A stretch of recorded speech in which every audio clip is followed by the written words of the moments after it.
Sound art is a product that is a speaker and it's art. We combine it together and we call it sound art. What makes it so unique that any picture can be your speaker? Sound art gives you the high quality sound without the ugly speaker.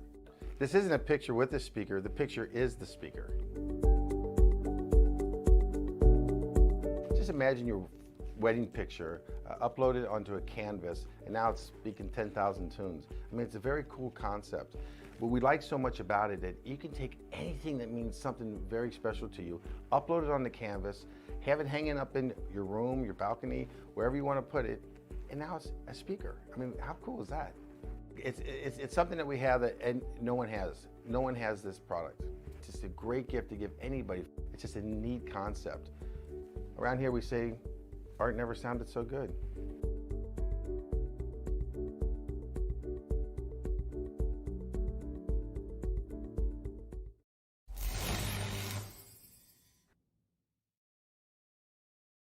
After months of quarantine, we're all interested in how we can become our best self. The team at Permanent Makeup and Cryo is here to help you get the flawless makeup look every day without the extra effort or time. When it comes to your appearance, you deserve the best care that money can buy.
We've been every direction up and down the eastern seaboard, beginning the 13th season of the NORC iRacing Series at Daytona, and now circling back to the virtual Sunshine State in round number 8 at Homestead Miami Speedway.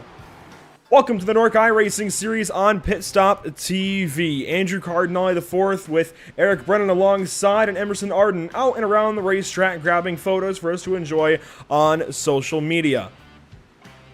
We welcome you once again to our Facebook, YouTube, Twitch, and Twitter coverage this evening as we get set to go for 134 laps. That's 200 miles high, wide, and handsome against that pretty blue wall on the outside of the speedway. We can take a look at our track map this evening, and sporting 18 to 20 degrees of banking in the corners, the progressively banked Homestead Miami Speedway is believed by many to be one of NASCAR's best tracks for heads-up, side-by-side, close, difficult racing as a result of the multi-groove and hard-to-handle racetrack here in South Florida. Indeed, Andrew, and I'll tell you, this track, which was built in the mid-1990s, has so much history to it. 2 different reconfigurations, the one that we have here that we'll be running on tonight. And a point that you brought up to me in the pre-race program is the fact that even though the banking on turns 1 and 2 and 3 and 4 is the same 18 to 20 degrees progressive banking, this design built in 2003. However, the radius of turns 3 and 4 is a little bit tighter. In fact, you could see it on corner exit of turn 4 where it kind of sharpens up on the front straightaway a little bit quicker. And that creates some very interesting moments getting back to the start-finish line. So this track may look completely symmetrical from overhead, but if you pay close attention to it, you'll understand why the exit of turn 2 and turn 4 is going to differ tonight, and that may kind of change up the type of racing that we see on this just under 1.5 mile oval that, as you mentioned, it provides great racing, whether it be in real life or on the sim, and we can expect nothing less here tonight with NORC. Yeah, realistically, this is a 1.5 mile speedway, but with the way turn 4 is shaped, it checks in at 1.498. Some racetracks that check in at 1.5 and change. No, 1.498 here at Homestead Miami Speedway.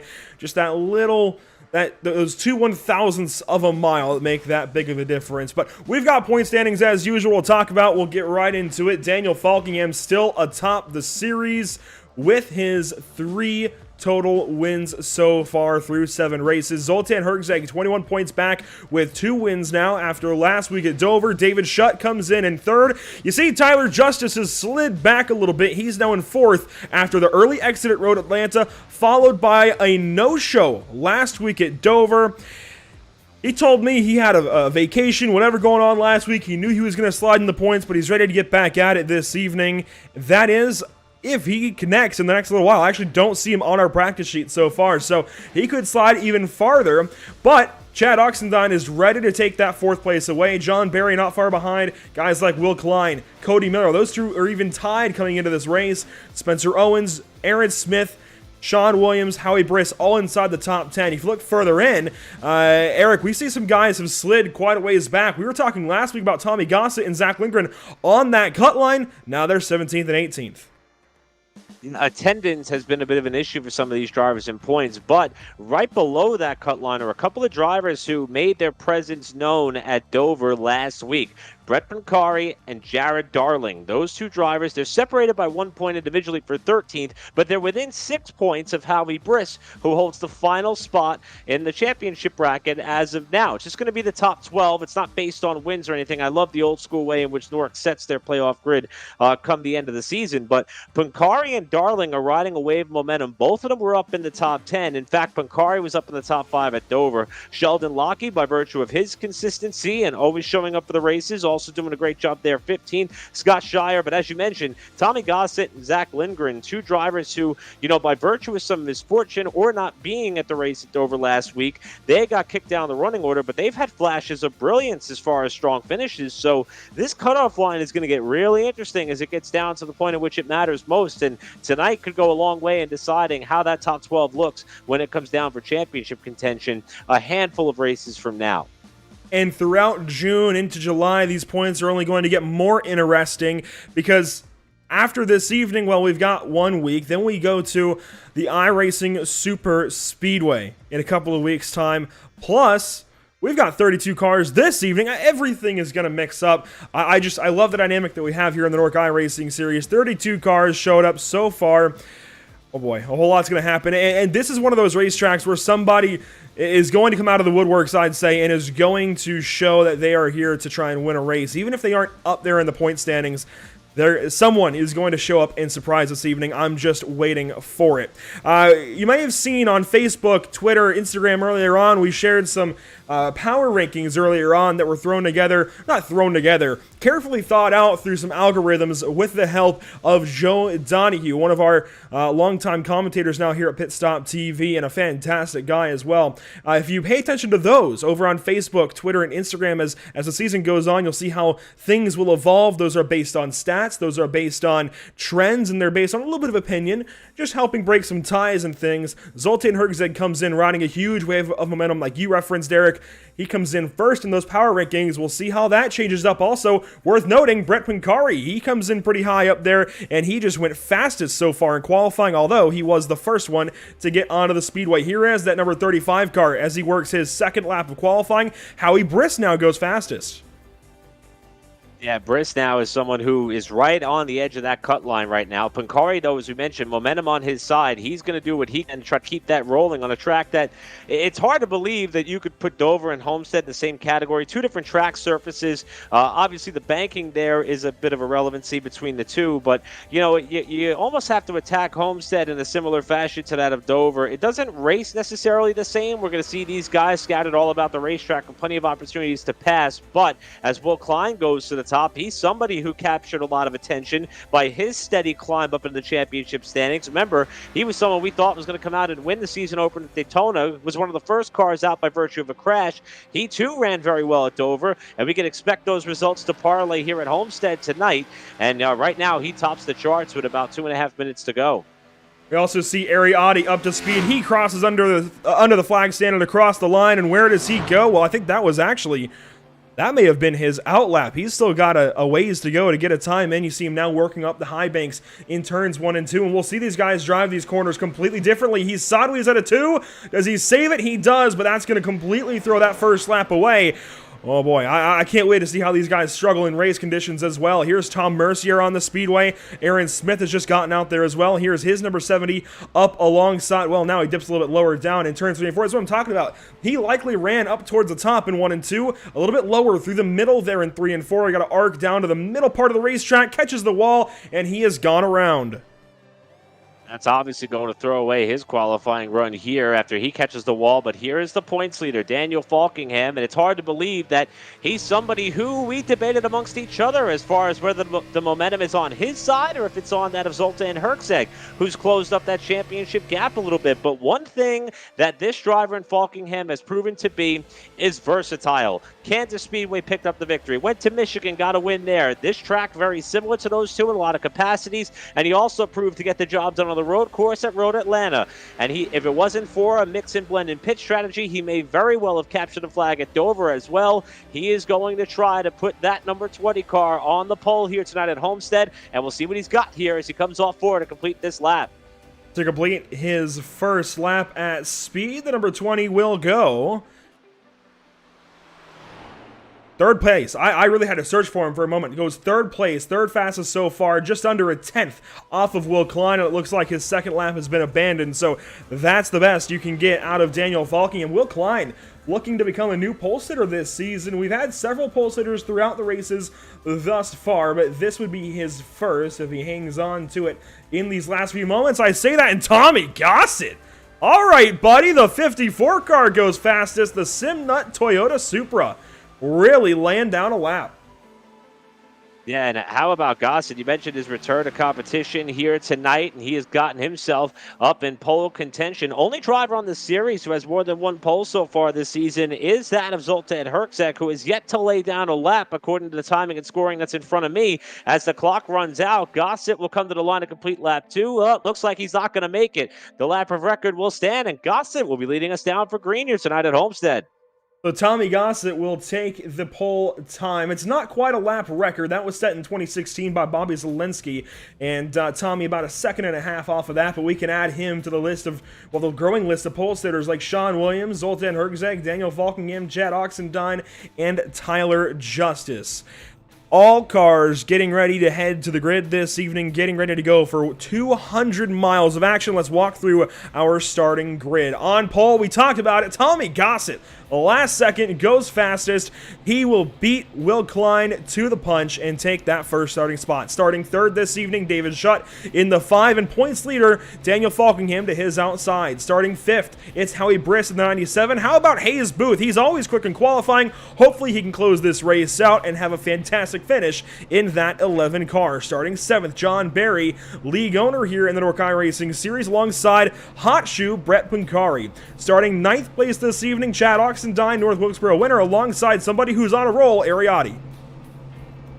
Taking back now to 11th spot, Spencer Ray is going to roll car number 6 off from the inside of row 6. Outside, Jared Darling looking for his second consecutive top 10. He'll be starting car number 1 in 12th.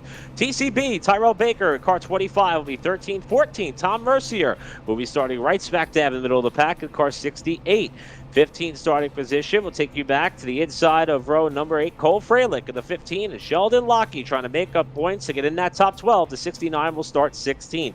Scott Shire, 17th spot in car 4. Sean Williamson, the number 89, will roll off outside of row 9. And rounding out our top 20 in this packed field tonight, we have Michael Keithley in the 53 and 19th, and Aaron Smith in car 70 outside of row 10 and 20th. A little further back here in the field, starting 21st this evening, we'll have Bobby Cheney in the 24. Zoltan Herzeg, last week's winner at Dover, starting deep in the field, 22nd starting spot for the 96. Rolling off 23rd this evening, Spencer Owens in the 12. Justin Gable making only one of his first or second starts of the season so far. He'll roll off from 24th. Starting 25th this evening, Nicholas Caressel, also somebody who has been rare on the grid this season. He'll roll off 25th position on the inside of row 13, with Zach Lindgren out of New Mexico to his outside. Starting 27th, Elijah Drew Gracia out of Texas. Dylan Patterson will line up alongside in the 03. Starting 29th, it's Patrick Colby in the 9. Josh Robbins starts 30th. The final couple of cars, you'll have 31st starting spot, Taylor Frey. Matt Hummel will roll off from 32nd. And, Justin Ford did get a late entry. He will roll off from the 33rd position. So 33 cars in all, ready to do battle for 200 miles. I can't wait. I'm looking forward to this one. This should be fun. Again, this is round number 8. Point standings taking form. A whole lot's been changing in recent weeks. You got to make sure to keep along with us for the whole ride, and we are going to turn things over as per usual to the one, the only, Terrell Baker. It's going to be a fun one, TCB. Hope you got your sunglasses on. It's going to get bright. Buddy, take it away. Boys, here we are here at Homestead, Miami. Get your sunglasses out. Get ready, because here we go.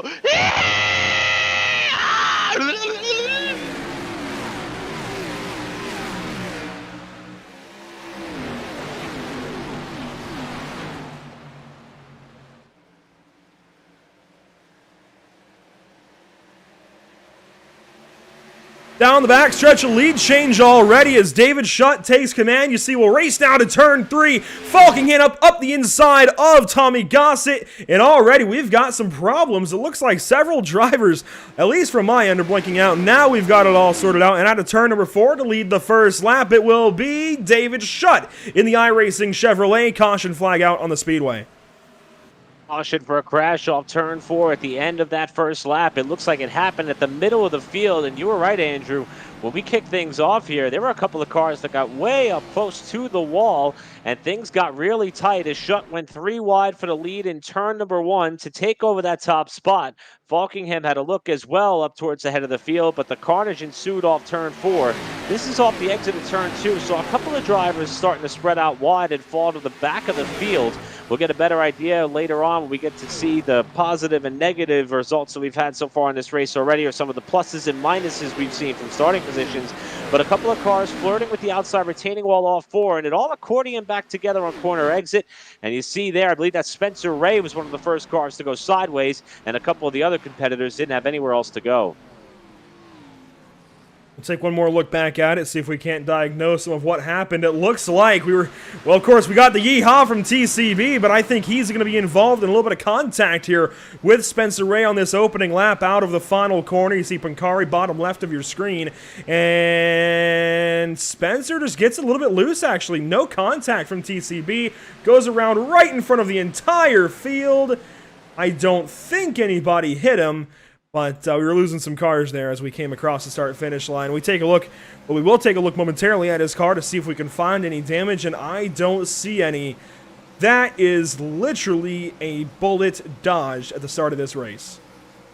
I mean, Spencer Ray is somebody who started up towards the front of the pack. I mean, he was in the first half of the field, spin sideways in front of everybody, and somehow, even though he came back up the racetrack, everybody was able to avoid. That speaks volumes to the level of talent in this NORC field that is made up of 33 cars. And for some of our motorsports purists and enthusiasts, Spencer Ray is somebody who competes in the IORL League. They're getting ready for their version of the Indy 500. Of course, NORC is going to have theirs 1 week from tonight, next Tuesday. I think it's only fitting that the day where the real Indy 500 kicks things off, that we have a 33-car field here tonight at Homestead, and somehow they all managed to avoid that spinning car without collecting pretty much the back half of the field. Pretty impressive for an incident that started on the first lap off turn 4. So lap number 4 now under caution. A few takers on pit lane that time through. Ariati, Nicholas Kressel, Will Klein, and Josh Robin all came in for service. These drivers do only have 4 sets of tires to work with this evening, so they've got to be careful about taking tires too early, but that may have just been a fuel stop, it looks like, for Ariati and Nicholas Kressel. Hard to say for Will Klein. He was in for, at least according to ATVO, 44 seconds and a minute 0.6 for Josh Robin. They've got to be careful on their tires. I'm going to echo Andrew Jarvis from the last couple of weeks. They've got to be careful on their tires. You do not want to take a set too early. Thankfully, it looks like those guys did not, but that's something to keep in mind. I think here at Homestead, you will want to save your tires as long as you can. Go ahead, use your tires up here early as far as length in the run. Run them deep. Just stay out as long as you possibly can here in the opening laps and save a set of tires for a late race caution. In fact, in recent years, we've seen cautions skyrocket here at Homestead. We could see that this evening. Already got one in the bank. Green flag will come back out, and again, that green 54 goes nowhere on the start.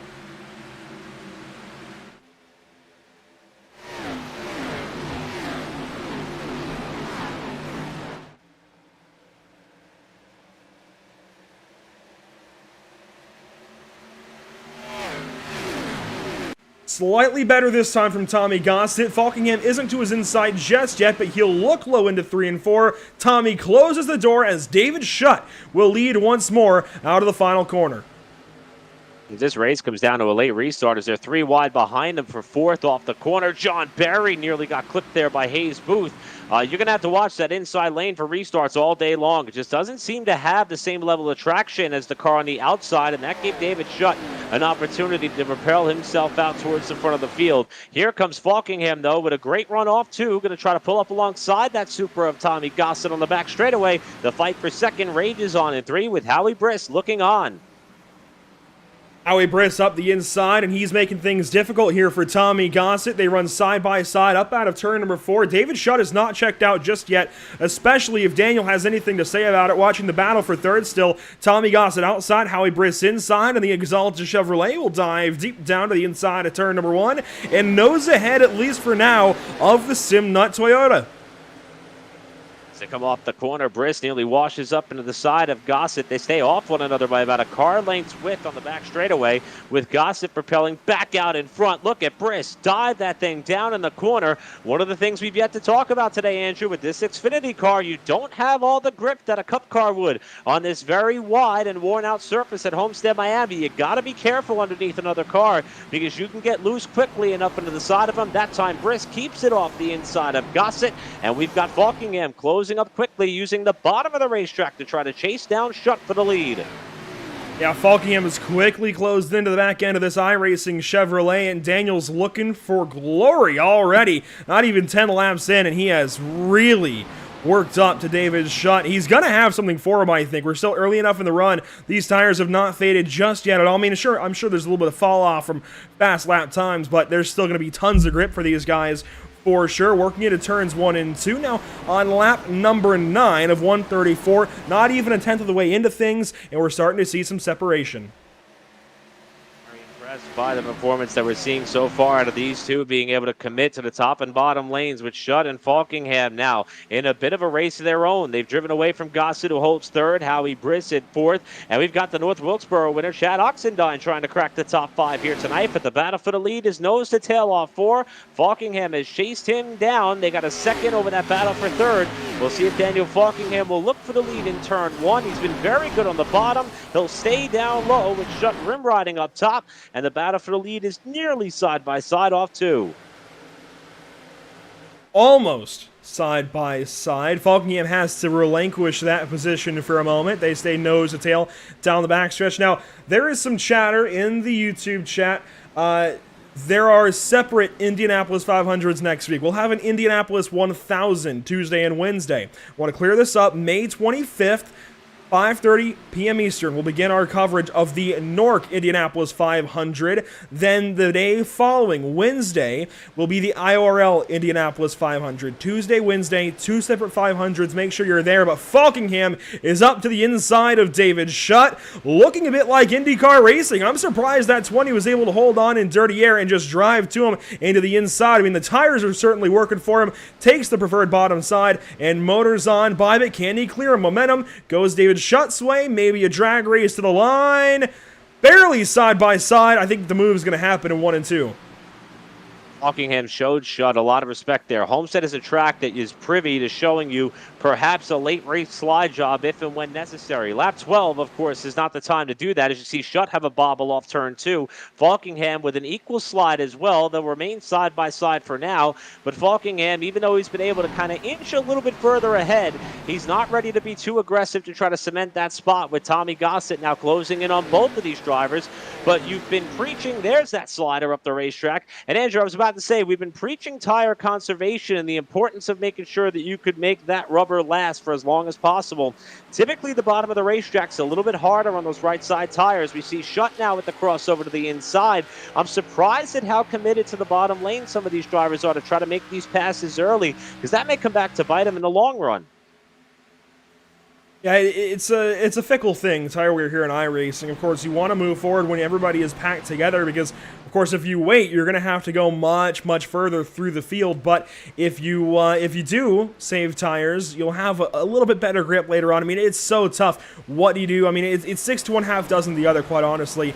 But we see for Falkingham, it's working for him to run that bottom side and now power away from the 5 car. And a lot has changed lately in iRacing as far as what groove is preferred. I think the top is certainly preferred in 1 and 2 usually, although you saw Falkingham on new tires use the bottom effectively. But when you get down to turns 3 and 4, even though iRacing has worked a lot with track parameters and grip levels and such, I just don't think the top side, with the way the bump sits in the middle of the corner and it shoves you to that outside wall, I don't think you want to run the top side, even if they have messed around with it. I think the bottom and middle is still going to prevail. You see, Gossett's working low, and what he's doing here, Eric, is he's putting the left sides on the lower banked seam. He's putting it on the seam, just to the inside of it, actually, and it's kind of de-wedging the car ever so slightly. It's a trick you can use at Kansas as well, and even when you put those tires on the seam, it just frees up the left side ever so slightly, helps you rotate, and now Shutt sees that, moves down in front of Gossett, and tries to defend. Straddling that seam appears to be the name of the game for those who want to perfect that inside line. That's a great observation, and I think we're going to see Gossett try to continue to do that, especially here in 1 and 2. That time, you see it there, nearly on the seam with the left side tires, actually right down the middle, parallel to that Toyota logo on the front of that 54, and he gets a good run off turn 2 and down the backstretch. Meanwhile, Chad Oxendine is starting to close up here. That's that red and black car, the number 66, third in your picture. He has actually been very consistently fast. He's keeping pace with the front runners, and not necessarily sure why I said that in terms of surprise, but we know how good of a short track racer he is. In fact, he's had a great season. He's 5th in points so far with a number of top 10 finishes already, and he is keeping pace with these drivers. I'm curious to see if Oxendine can get up to second, what in fact he can do with Falkingham, and it looks like we've had a problem here for Matt Hummel in 93. He's got big damage to the car as the green stays out. We'll see if we can find it. I'm not entirely confident that we will, but he did tow to the pit lane. That's why we saw his crunched up 93. It doesn't look like we'll have any footage there of it, but Matt Hummel problems early, and that's something these drivers have to be careful of. There's a lot of room to spin to the inside and not get a caution flag. If you do spin, make it big. Make it big. Get that caution flag. Chad Oxendine down to the bottom side of David Schutt. And David is certainly committed to running the top. It's a little bit slower early, but it may help him later on. Yeah, right now we're seeing Oxendine get up and around Schutt, the early race leader, who tries to battle back on the inside. Comes Schutt in car 5. He now is going to try that inside lane. You see Oxendine doing exactly what Andrew Cardinale IV mentioned, not going all the way up to the wall in 3 and 4. In fact, ran that middle line through about 3/4 of the way through turns 3 and 4 before he slid up wide to the outside of the racetrack, and that allows him to carry that run down the front stretch and hopefully cement 3rd here, although Schutt gets a good run down low. Now Gossett is starting to close up by the tune of about a half second on Falkingham for the lead, but Oxendine will cement himself up in a P3, Schutt back to 4th, and John Berry rounding out the top 5. And one of the biggest movers in the field early is Bobby Chaney. He has single-handedly driven from outside of the top 10 up into 6th, and he may not be done yet. There's Chaney in front of Howie Briss in that throwback Whitstead look on that car. Shades of Jimmy Spencer in the late 90s he's got on that number 24 tonight. Hayes Booth trying to stay up there with him, but Chaney has been very impressive in how he's moved up through the pack early. And Hayes Booth, a big move to the inside of Briss, and he slides in front of that 97 car, takes the 7th position away, so he's following, or starting to follow, Bobby Chaney towards the front. Hayes did start 6th, so he's fallen back a little bit to fall into 8th and then pass for 7th, but he is certainly working on keeping that 11 car as far forward as he can in this race as things progress. Howie Briss battles the inside, but momentum goes Hayes' way as Howie Briss keeps that car in front of Jared Darling, but Jared is starting to move forward as well. And Jared Darling is somebody who I put on my radar coming into this race. We saw him at Daytona run as hard as he possibly could, got taken out in a crash, which that was the story for mostly everybody at Daytona. But Dover was a different breed. Now, granted, he was the first car 1 lap down, but that race ran green for so long, he finished 6th. And he's riding that wave of momentum into Homestead here tonight behind another car who had a great showing in Brett Princari. These two appeared married to one another. They were married to one another in the standings at Dover throughout most of the night as well. And they're running really close together here on the front straightaway at Homestead, trying to get around Howie Briss, who unfortunately is heading in the wrong direction. Briss now rim riding in 1 and 2, trying to hang on to 8th or 9th spot, with Darling trying to climb up the running order down low in the 1 car. And this is a great fight for that position, but the battle for the lead is starting to heat up once again as well.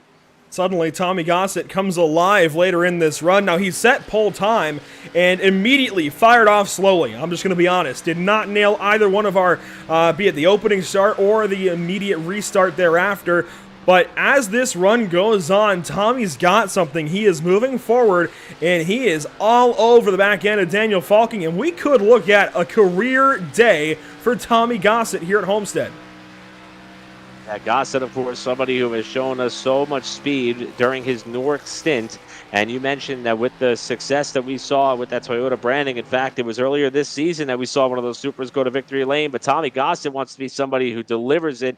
And that body style, whoa, that was a big moment off turn 4 for Gossett. He got very loose trying to keep up with the 20 off the corner, and he nearly paid the price with the back end of the race car stepping out on him. He saves it, but he's got to gather it back in and regroup and try to get back up to Falkingham for the lead. But these two have checked out. Oxendine's about a second and a half behind trying to close as this battle for the lead continues. But Gossett has to regroup and get back after Falkingham, and he seems to be doing a decent job of it so far. Right back down to that bottom. It's been pretty trusty for him so far, hooking that seam. But he's got to try something different, right? When you get to the guy, when you catch him, you've got to do something different in order to pass. And if he does stay behind Daniel, I think what he does differently is undercut.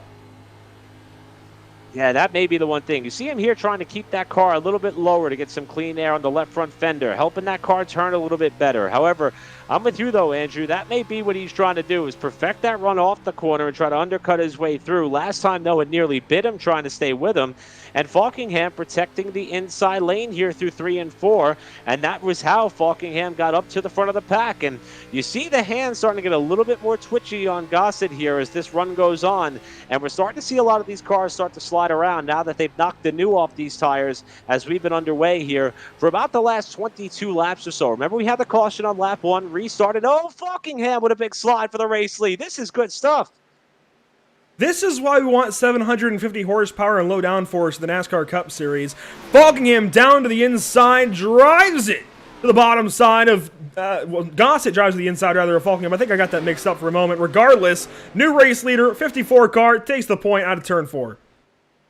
So the big slip there off of turn 2 for Falkingham broke his momentum enough to allow Gossett to perfect the run through 3 and 4. Now Falkingham's going to go to the high side in 1 and 2. That's not a familiar spot. We've seen that 20-car run, and it's going to cost him some ground coming off the corner. Should get a good run down the back straightaway and try to close back up, with Oxendine now being a tick quicker than both these two. As we drop back and look at this battle for position, Bobby Chaney is not done yet. We talked about that impressive charge up to the front.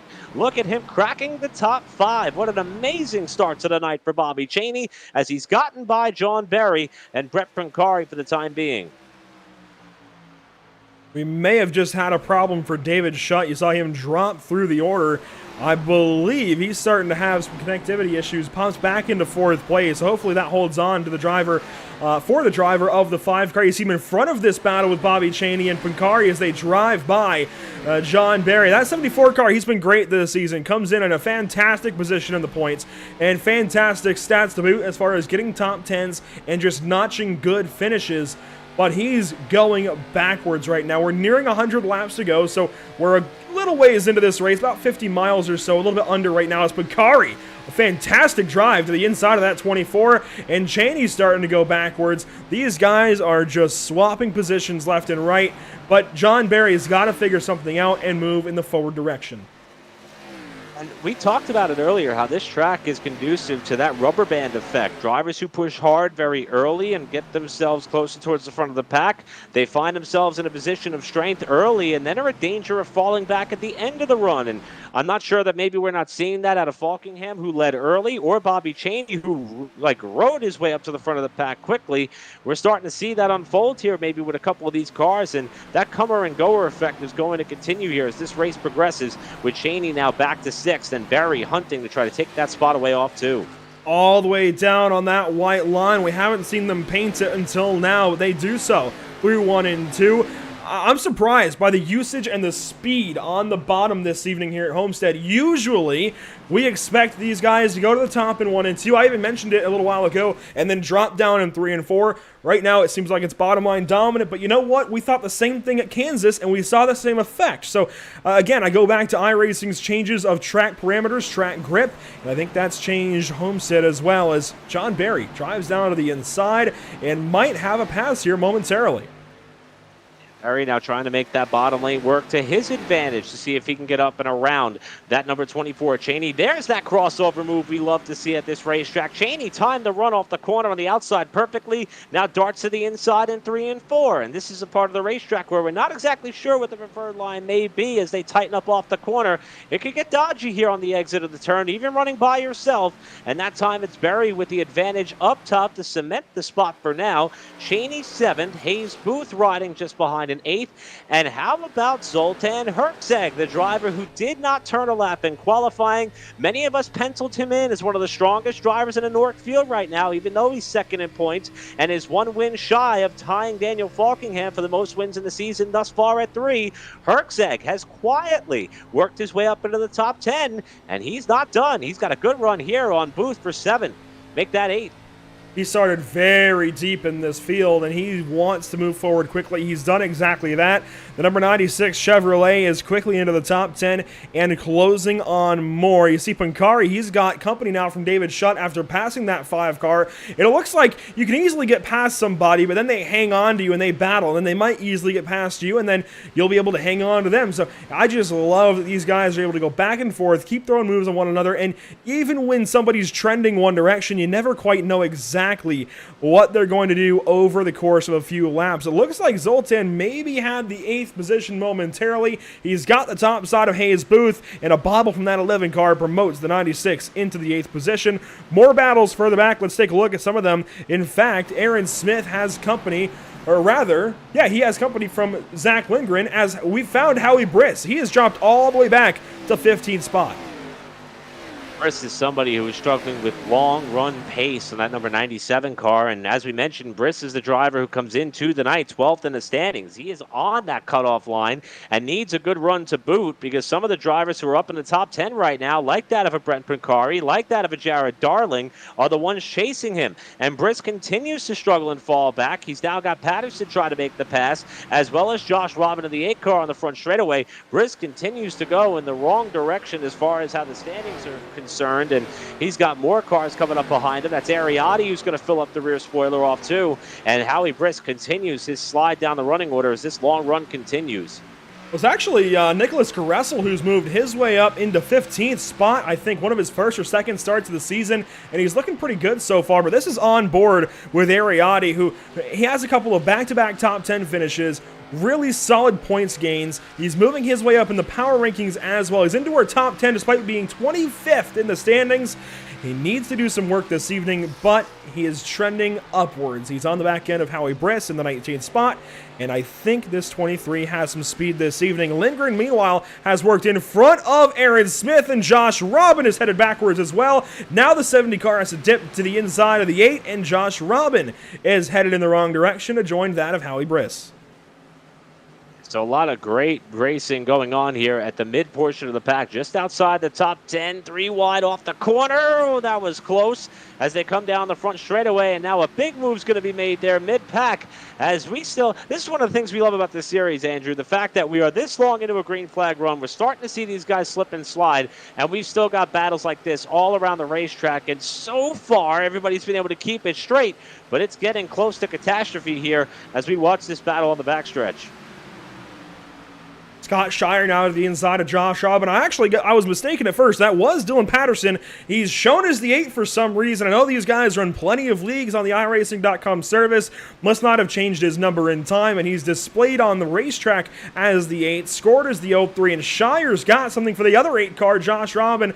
And so I got those two mixed up for a moment. But Shire, he dives to the inside. That is good for the 16th position. For the moment, he's going to use Patterson as a pick, and Josh didn't want to go 3 wide. The man who farms naders and chases naders, he's got his work cut out for him if he wants to get by that other 8 car. It looks like both of those 8 cars have their hands full. I mean, Josh Robin has been sending it deep into the corner and letting the back end of that car slide, and he's still sideways off 4. Boy, he's got to watch he doesn't get run over there if that car keeps stepping out like that. Ariati just cut him a break, as did Howie Briss, but Adi was the car that could have tapped him and sent him for a slide there as they continue to race very hard for position, and Robin is the one who is starting to have that really bad slide and continues to lose spots off the corner. So Josh Robin regroups, Ariati goes by, and they continue to battle. Up at the front of the field, you're looking at Daniel Falkingham, who's now lost over a second and a third to leader Tommy Gossett. I don't know where this guy came from this evening, but he has got speed, and I like everything that we're seeing out of Tommy this evening. This could be huge as far as launching him back into a championship threatening position and possibly running after guys like Zoltan Herzeg and Daniel Falkingham. But the big thing that Tommy needs to do from here on out is just make races. He's missed Road Atlanta and last week at Dover, missed last 2 weeks. He just hasn't been here lately in May. He's got to sort that out. He's got to be here. He's got to get points. of the 5 races counted. He's finished in the top 10 3 times. He's looking for his 4th top 10 finish. Obviously, his first top 5 and potential first win if the night continues to unfold in the fashion that it has thus far. As we drop back to this battle for 5th, it is currently held by car 5, while John Berry, the runner-up in the championship standings from last year, who's had a significantly consistent start to the season. Only one top 5, though, for Berry, which I think has caught us all off guard and a little bit by surprise by the man who has his hands in the formation and operation of this series. However, it seems as though on nights when he doesn't have a black cloud hanging over him in terms of luck, he obviously has the pace to put down the solid results, and he's currently running in the 6th position and looking to get up into that top 5, but he too appears to have his hands full a little bit. Even though he appears to be a little bit quicker than Schutt, he's still working the throttle pretty significantly coming off the corner to make sure that car is pointed in the right direction. Big counter steer off too as he loses some ground on the backstretch. I'm both surprised by and satisfied with the speeds these guys are dropping to. Mid 130s, almost 120s in the corners. That is what you love to see.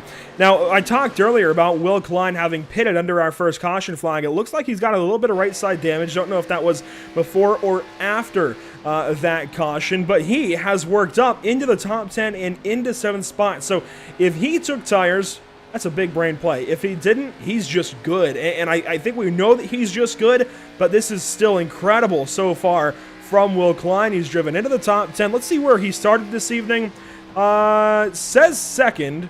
He did, that's right. He started 2nd and gave that up, went all the way back to the back of the field, and he's driven all the way back through. Yeah, if I recall, I believe that car washed up and got up into the fence or close to the fence. Not sure if he had contact or not on the opening lap. The caution may have helped him battle back from falling through the field, literally, and now has himself working back up towards the front of the field. I was a little bit concerned about Klein, though, after that first lap fallout that he had and how that may impact what's been a righting of the ship, I'll say. After having the problems in the season opener at Daytona, we always talk about how good of a restrictor plate racer he is, but not being able to meet the expectation there due to something that was well out of his control, and he's been starting to click off some strong runs. We're also wondering when he's going to be able to get to victory lane, and he's got long run pace, I'll tell you that. He's working the bottom side on John Berry here for what would be 6th. That's David Schutt just in front of him to try to get back up into the top 5, and this is somebody who's trying to prove early in this race that even though he had to face a little bit of adversity and some damage to the right side of that car, that Will Klein is not done tonight, and it could be tonight. We see that 48 car back at victory lane as he makes the pass on Berry. Berry tries to counter. We'll see if Klein can get up and around David Schutt here to get back up to P5 in the next few laps.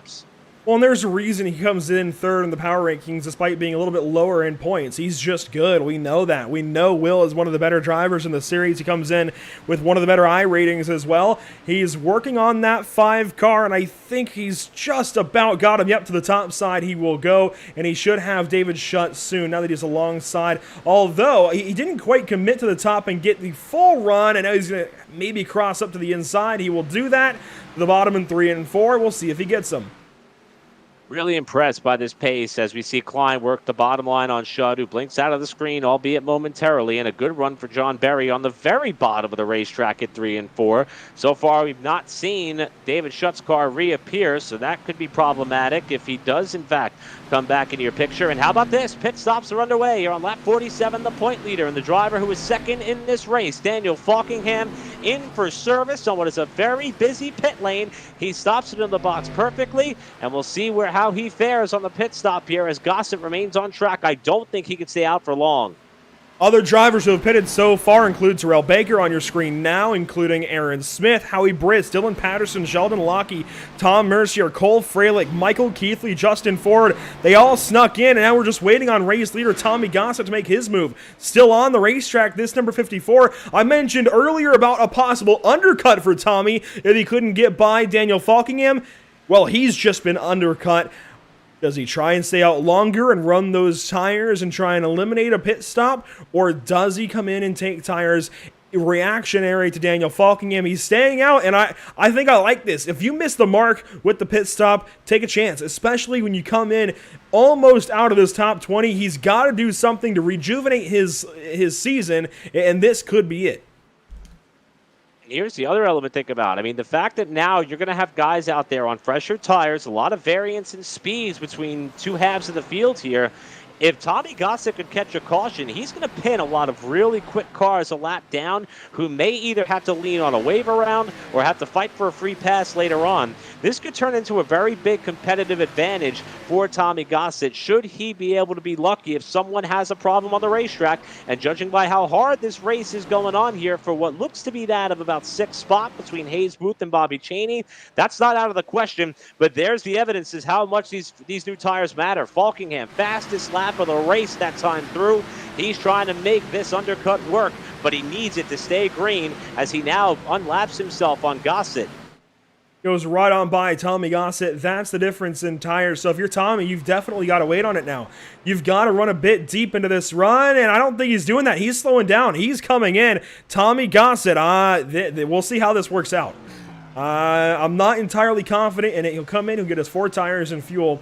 He is going to give himself better tires either in this 2nd stint or the 3rd stint, but I'm not so sure about it. I'm not sure that what we just saw on the racetrack with Falkingham being able to unlap himself, if that's ever going to come back to Gossett unless this run stays green pretty much until the next pit cycle. So I'm with you. I think he kind of made his bed and probably should have stuck to that strategy all the way to its completion. Right now we're seeing John Berry come in for service. Chad Oxendine has pretty much been 3rd all night. Spencer Ray, who's trying to come back from the opening lap spin.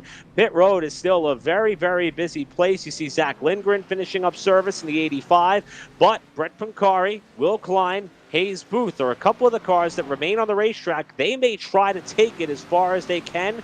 Hope they catch the yellow, and just as I say that, here they come. Pancari and Klein on the pit lane for service as well. Hayes Booth is in that number 11. The final couple of cars will be Scott Shire, Nicholas Caressel, it looks like, Jared Darling, and Sean Williams. And things are getting hectic on the racetrack. Here come a lot of guys with tires speeding by our race leader of Scott Shire. He did this at Dover a week ago, where he stayed out on the speedway for a long, long time on old tires. He got himself 5 laps led. Looks like he's trying to do the same. It's lap 52, coming to 53. When do you stop? Well, the scary part of this is the closing rate of the cars on fresher tires. I mean, you saw it there. Shire nearly got run over by about 3 cars that time coming through 3 and 4. But I think at this point, you got to run that tank dry because a caution may flip this race upside down. We see there that there are still about 10 cars on the lead lap as things run. The problem is still on the lead lap includes some of the drivers who stopped already. So it's not going to be as beneficial as it would have been should this have happened earlier in the stint. But I think we're looking at the driver who will inherit the lead once the rest of the 5 cars or so come down for service in that of Daniel Falkingham. And look at that delta there back to Tommy Gossett on the bottom right-hand portion of your screen. 7 seconds plus was the difference. We're waiting for it to adjust there, but it looks like it's going to be about 7 seconds or so was the difference in that undercut move from Falkingham to Gossett. Depending on how the rest of this race pans out, and granted, we still got more than a half of this race to go, that could go down as one of the moves of the race if Falkingham is able to go on and win this thing. But we still got a lot of racing left to go, but that was huge. Still waiting on Caressel, Darling, and Williams to visit the pit lane. 7 seconds from the 54 up to the 20 car. And actually, it looks like Spencer Owens is still on the racetrack as well on these old tires. You see him in the number 12 Chevrolet. There goes Taylor Fry on the bottom side, and we're just waiting on these guys to join everybody else on the pit lane. Here's Nicholas Caressel, and Jared Darling is right behind him. This is technically the battle for the race lead. Of course, it will cycle out differently, hey, you know what? You were talking about it earlier on. If a caution flag comes out, this will change the race drastically, especially in favor of Nicholas Caressel, Jared Darling, if they continue to stay out on the speedway. And Jared, we talked to him for the first time last week at Dover. Got a not quite a top 3, but I think a top 5 finish. And that really, I think, is going to start a big thing for his season. I don't know that this is going to be any kind of race-winning strategy short of a caution flag. But if he stays out here, and quite honestly, they're only a little ways away from maybe taking a pit stop out. They've only got to get 10 more laps. I just don't know if they can get 10 more laps. I got to say, Jared Darling is somebody who I think has shifted into high gear as far as trying to get himself not only a win, but perhaps in the playoff contention as he gets a really big run here on Caressel for what continues to be the battle for the lead as things stand right now. Saw him passing around the broadcast earlier to some of his supporters and fans, so hello to all of them that may be watching as Darling gets really loose on the exit of 4, has to catch the race car there, and Spencer Ray is going to take advantage of that to try to get back around. Again, a lot of different pit strategies, so things are kind of evident flowing right now, and we may be a handful of laps away from things getting back to status quo as far as how we expect the running order to stay. But as Andrew mentioned, and I agree with you, even though we saw that undercut by Falkingham, and we're starting to see Tommy Gossett slowly eke back into that deficit that Falkingham was able to build up, this strategy could have long-term effects if we get a long green flag run. And a lot of people watching may be saying, well, that's not possible. If you weren't with us last week, we only had one caution at Dover. I mean, it is possible as we see a little bit of smoke up ahead by a car that has come down the pit lane now. I believe that might have been Jared Darling who has hit the pit lane for service this time through. But this race staying green is not out of the question here, and I'm curious to see how all these varying strategies pay off when we get down to money time at lap 134. We're already seeing a bit of an effect. Falkingham starting to lose time to Tommy Gossett. I just don't know how long-term this gain is for Tommy. I don't know that the difference will be there in the tires in some 10, 20 laps. Sure, it's helping him now. He's got that leg up because he's on brand new tires, can go out there and run purple lap times almost, but I'm just not so sure in it over the course of a full run.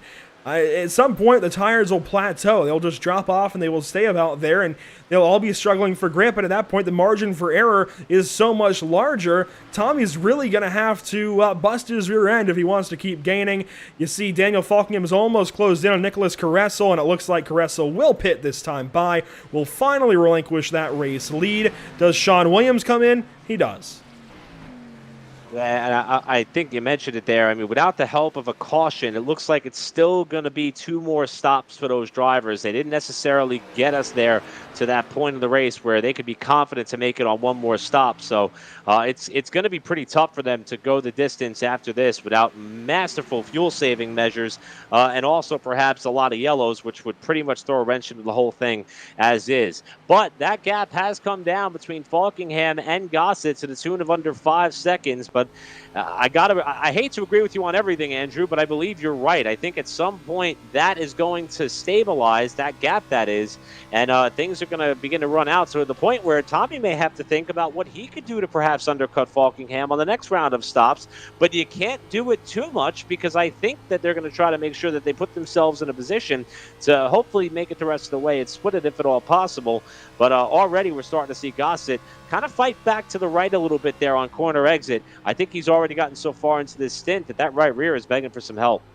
Well, let's break this race up, right? We saw Gossett go 50 laps. He went to lap 50. That was with the caution flag earlier on, but these guys can obviously do 50 laps on tires and fuel. That was 4 laps after Daniel Falkingham. Daniel then pitted after 46. 50 to go in the race will be, what, completion of 84, start of 85. That seems like the earliest that you want to come in. You wait 4 more laps, and that's running that last run at 46. So that's, what, 90 laps or so completed in this race, and that'll be 45 or thereabouts left. I think that's where Tommy has to come in. He can run these tires further on in this run, but I think he's got to make the most of this run and then undercut and get these gains back. We may be disproven in 20 or so laps if we start to see Tommy continue to just chip away at this race lead, but I'd have to imagine at some point the gains will be much fewer and more far between. I don't think they'll be quite as large. Right now they're still pretty drastic, but I think at some point it's going to level off, and even if they end up racing each other, it's really no net gain. It's a net gain for Daniel. It's a net loss for Tommy even at that point. So I think Tommy's got to come in earlier than Daniel, otherwise this is just handing the race the way of the Mainer. Even though we keep saying we expect those times to level out and stabilize, we're still watching Gossett cut in about 2/10 here, 3/10 there, and he's now gotten down about 3.5 seconds. So I do have to say, though, it's a little bit anxious to watch some of these onboard shots and see how hard he's working in the cockpit of the race car. The one benefit he does have as Falkingham gets woven into a little bit of lap traffic is I think Daniel's going to have a much harder time putting some of these guys a lap down than Tommy would if he caught up to him a little bit after the fact. So I'm not necessarily sure how much of that gap swing that we're still seeing as Gossett gets another 2/10 there that lap. I'm not sure how much of that is the tire difference versus the traffic element where Falkingham has to be a little bit more careful trying to get himself through some of these lappers. And oh, by the way, here's Zoltan Herczeg inching closer to the top 5, with Will Klein still having a strong night. Let's not forget about these two after they've proven a little bit of pace. I think we're a caution away from watching this head-to-head battle for the lead start to include these two who are now battling for 6th. And Will Klein, that's the difference of 4 laps on tires, so I might eat my words in a little bit because Will Klein came in 13 laps ago, Zoltan Herczeg came in 17 laps ago. That is the same difference in tires between Daniel and Tommy. I never in a million years thought that 4 laps, just 4 laps here at Homestead, would do that much to tires, especially here on iRacing.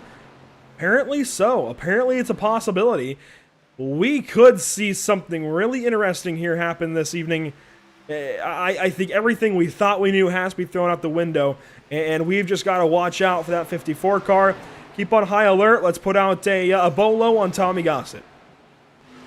And that gap continues to shrink. So the more that Gossett eats up that lead, the less that it looks like we know what we're talking about, Andrew, because he is still coming. And it's very impressive to see Gossett with the bit between his teeth and not being defeated. I mean, believe it or not, the psychology of motorsports and racing does translate over to the sim side as well. Confidence has a lot to do with how your results fare when you're out here and in competition. And I think it would be very easy for someone to be a little bit dejected to see how much of an advantage that Falkingham was able to build up by that undercut strategy. For Tommy Gossett, though, he's evidently not letting it waver him. Now you see Sean Williams make a pass on him. Remember, Williams was one of the last cars to pit in that cycle, so now he is benefiting from having some of the freshest tires on track. That was not a move for position as Williams tries to get himself back up in lead lap contention. And how about Chad Oxendine? We mentioned he was running at about the 3rd spot all race long. You see him now chasing the 3rd spot back down after an ebb and flow of pit cycles here, with David Shutt back up for the P3.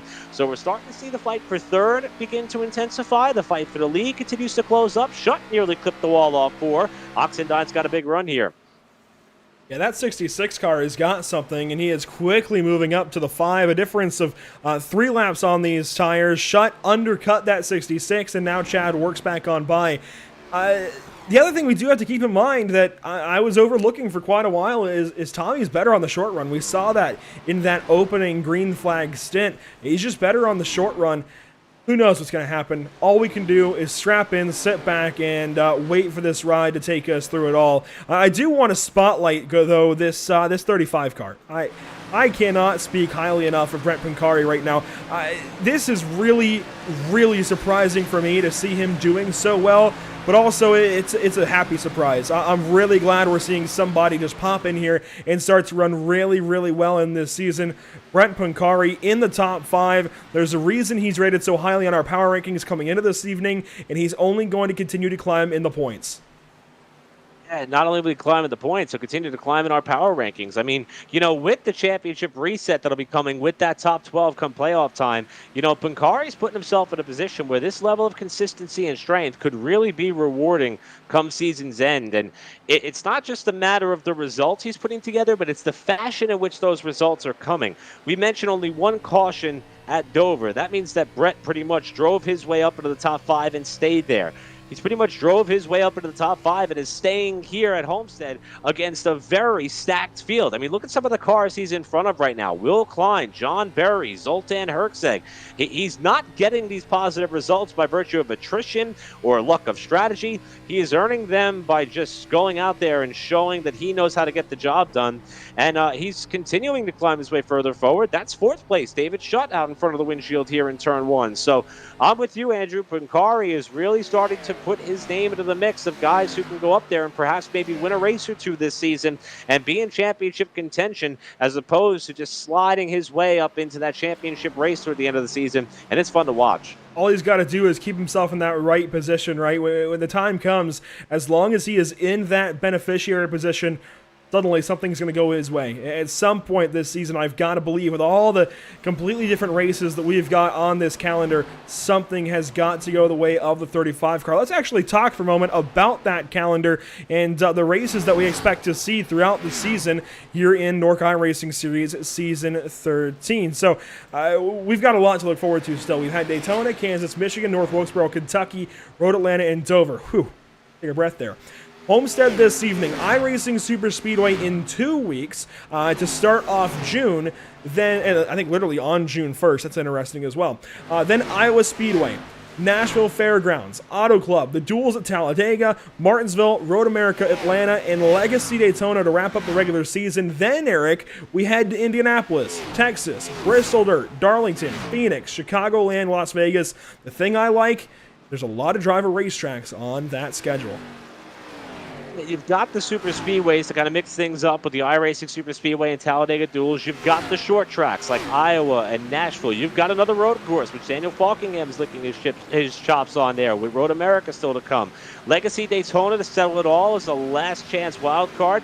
And then those tracks in the championship are all very difficult as well. And you look at that schedule from a distance, you say, okay, Texas, Chicagoland, Vegas, all mile and a half. For these guys, they have produced some of the most incredible racing, with tonight being more proof of that.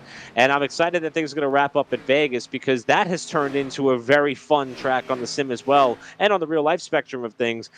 This is a cream rises to the top type of schedule, with a cream rises to the top type of entry list and field of drivers. And the racing product has proven that. We look forward to this.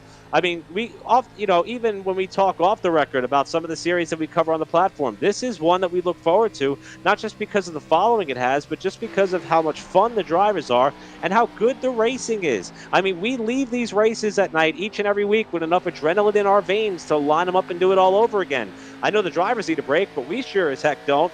And I love being a part of these broadcasts. As we get closer to halfway here in this race, I really think that the rest of this contest is going to mirror what the season has provided us and will continue to provide us, and that is with some high-quality entertainment. And look at Tommy Gossett closing on Falkingham for the lead. It's under a second. 10 laps clear of halfway, and this 54 car is closing and closing quick. I'll eat all of the words that I said earlier, that he couldn't catch him, wouldn't quite catch him, whatever, that he would stagnate. He is clearly moving forward. Before he gets there, I want to recap some of the top 10, as it looks like we might have some pit stops coming soon. I think it's still a little bit early, but within about 10 laps, we'll start to see them make their way down. We'll start off in the 10th position currently. It is none other than Hayes Booth in this 10th spot. The driver of the number 11 finally having a race go his way. I like what we're seeing. He's just got to close this race out. No mistakes from Hayes Booth, and he's got a top 10 on his way. Yeah, Booth has been somebody who has been very, very strong. But how about Bobby Chaney? Now, he started back in 21st position, made his presence known very quickly in this race, worked his way up into the top 5, has now stabilized in 9th with a loose race car off the corner. But Bobby Chaney is someone who is also outside looking in the championship top 12. He's looking for a strong run here tonight, and he's no bull, that's for sure. He's running in the 9th spot. Running 8th is Zoltan Herzeg just ahead. He's got some right side damage. Last week's winner at Dover. Kentucky race winner as well. He's on top of the power rankings, but isn't delivering just yet this evening. A pit stop still to go. That could still change. We'll watch the trends. And speaking of trends, John Berry's been on a positive one. Picked up 3 spots by virtue of his strong finish at Dover last week, and he's going to try to pick up even more here tonight. He's got that car up in the 7th position, right where he started. So a pretty ebb and flow kind of night for Berry, who we've seen up in the mix for the top 5 momentarily. He's got that 74 car riding in the lucky number 7 spot. He's going to be looking for more in the second half of this race, as Berry is now trying to continue his climb up the championship standings and holds down the 7th spot for now. He's chasing David Schutt. We've talked a lot about him. He led the opening laps here at the Homestead Miami Speedway, running a nod to Josh Berry in that iRacing Chevrolet Camaro. He's doing a great job this evening. 8 laps led. He's just got to keep it up, and he's got to find something here in the latter stages. I think maybe an overcut could be in store for the 5 car to start gaining time.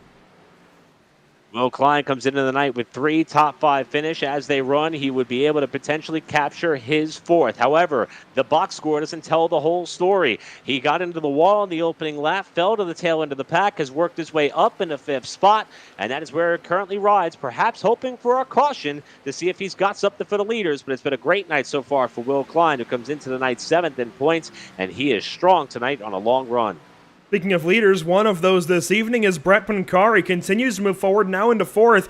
He's got a couple of laps led through that pit cycle. He could add some more. He's working up to 3rd place, and he's got that 66 in his sights. Speaking of that 66, Chad Oxendine, known to be a really good short track racer, the North Wilkesboro winner, who is 5th in the championship standings, is also proven to have a pretty fast hot rod here, as he's in 3rd, car on the wall behind the leaders. They keep it straight for the time being, and here is the battle for the lead. That was Cole Freilich who tagged the wall in the backstretch, but Tommy Gossett and Daniel Falkingham, the only 2 drivers we've yet to talk about in our Through the Field, are now nose to tail for the top spot as the pit window is approaching. We're about we're about a couple of laps away from where I thought Tommy could pit at the soonest. He could dupe this 20 car. He could just suddenly come into the pit lane and take this lead for himself. He's better on the long run. I think that could be the move. He's clearly caught this 20 car. He may not have the easiest time of passing him as everybody's tires are worn. You see Falkingham protecting the bottom. Cannot give it up. He knows it. What do we do in 1 and 2? Who knows? And when does Tommy Gossett comes in again? Who knows? Saw Gossett get back to the power a little bit sooner than that of Falkingham and wash up the racetrack. Now he's going to look to the bottom. He's going to send it in on the bottom for the race lead. Is the door open wide enough? Not quite. He keeps the left front fender down lower on Falkingham, maybe trying to loosen up the 20 and get some clean air on the nose of that 54. And on the back straightaway, Gossett wants the lead, and he is giving Falkingham all that he can handle. Now dives low for the lead in 3. It's going to take a lot more than that. Falkingham on the top is going to have momentum down the front stretch at Homestead. The 20 steps out the slightest bit. Drag race to the line and across the line that time. Falkingham continues to lead in what would have been a photo finish to start off. 50 laps to go. I don't know what that margin was, but I wish I did, as now Gossett draws alongside, draws ahead on the bottom, leans on that 20 car, the momentum to the top side, and maybe, just maybe, he can run the top in 3 and 4. Daniel's trying to defend still, but I think Tommy's got him. They almost meet one more time, the center of 3 and 4, as close as you can get, and finally, Tommy Gossett takes the race lead uncontested.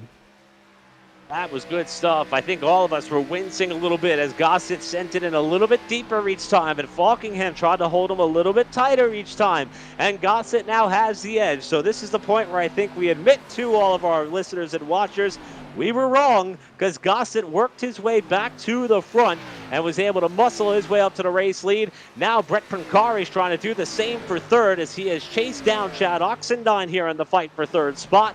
And as we mentioned, that pit window is approaching, and that may be the difference as far as how this top 5 shakes out, as we've only had 1 caution in this race. Freilich bouncing off the wall again, and that time in 3 and 4. His night has not unfolded the way that he would have hoped for, and after that wall tag, he may check up Oxendine here in this race for 3rd on the front stretch, as Pancari is going to try to set him up low. Cole stays high, Brett goes low, and Chad through the middle.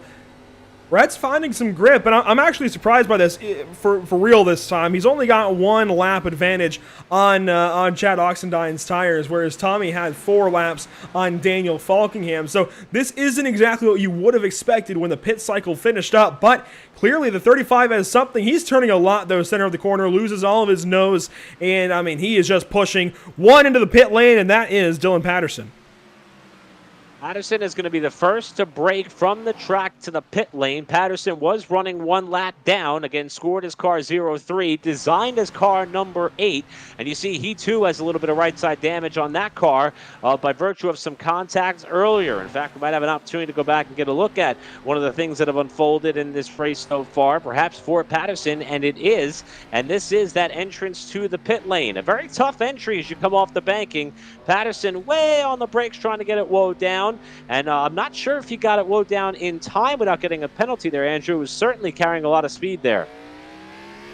It looked really, really close at first. It looked a lot more uncontrolled for once from TV than it did from onboard, but he got it down to speed. It looks like no penalty, got back on the racetrack, and should re-enter the racing surface. In fact, there he is on the access road. You don't have to use the access road in 3 and 4, but you do in 1 and 2 when you re-enter the facility, and he has to take that slower route around the first couple of corners of the racetrack to rejoin. Brett Pancari still all over Chad Oxendine. Again, I love everything from this 35 car so far this season. Princess Daisy is working for him. We'll see if that changes up at all. I noticed, though, Zach Lindgren up into the top 10. I think we had somebody ahead of him, maybe Pitt, because he has... Oh, wow, Hayes Booth. What was that out of turn 4? That's the easiest pass Zach will have all night. Yeah, Booth's starting to show a little bit of that slide off the corner as far as getting a little bit loose here. We see Zoltan Herczeg coming off the pit lane and trying to see if timing and scoring is indicating that perhaps some of the front runners may have come down. We'll double check on that. Now we'll check no. In fact, they remain on the racetrack there, so that was just a blip in our timing and scoring with Gossett and Falkingham. But I did see Herczeg come off the pit lane, so he definitely came down for service. Now we're watching Gossett and Falkingham, and at this point, if you're Daniel Falkingham, I'm not sure if you want to try to follow Gossett in should he try to pit early. Falkingham got real sideways there. I bet he's begging for some fresh rubber here for this final stint because he was out here a lot longer by virtue of that undercut, and Gossett is reaping the rewards. We're getting closer to 40 laps to go, and I think that's waiting a little bit too late, to be honest. I think you could certainly get some pretty solid advantage by pitting at some point before now. Of course, Gossett, we expect him, if he runs it out like the first stint, to come around lap 100. That's only 34. That's only 50 miles to the end out of this 200-mile race. That's an interesting call if he does go that deep once more. Man, I would think you'd want to come in just a little bit early. Yeah, I think this is going to benefit some of those who've elected to come down and stop already, like out of Zoltan Herczeg.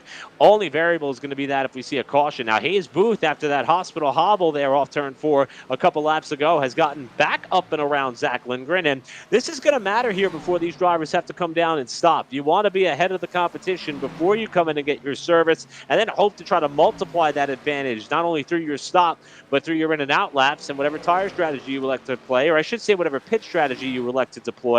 And this has been a great battle here. A couple of drivers are on the outside looking in as far as that top 12 is concerned.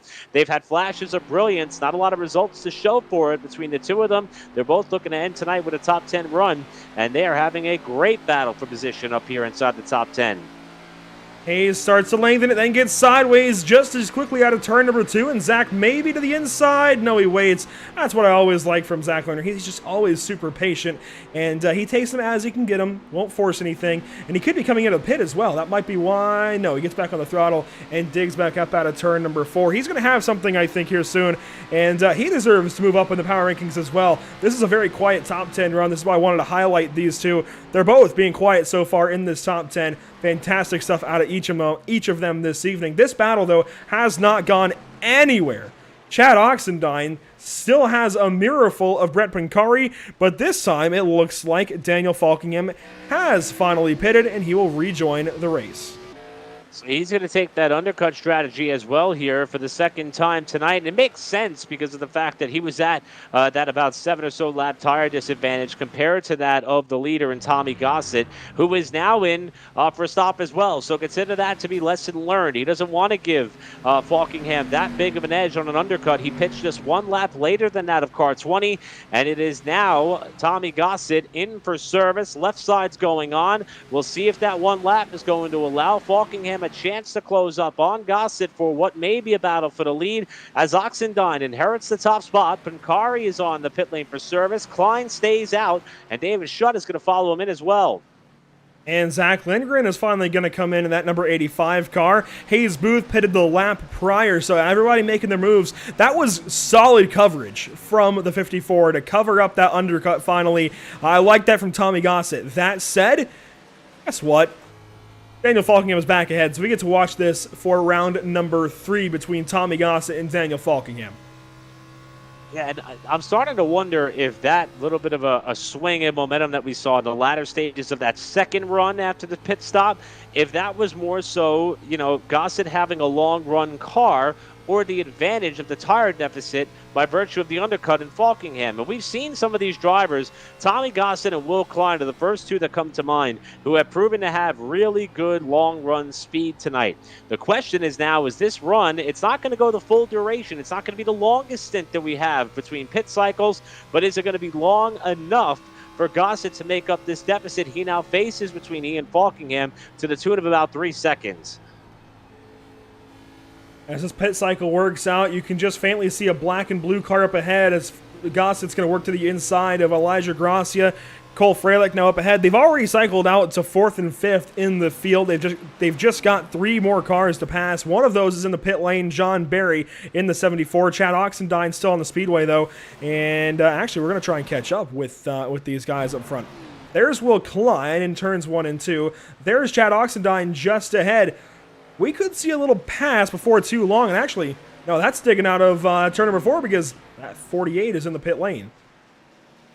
And I said it momentarily a couple of moments ago, but Will Klein and all that he's had to battle back from here tonight, he has proven to have one of the fastest cars on the long run. He was closing in on that battle for third that we were watching earlier with Chad Oxendine and Brett Pancari, and now he is one of the last cars to come in here, so he's going to have some of the freshest tires for the end of this race, which is going to turn into about a 35-lap sprint to the checkers, barring a caution.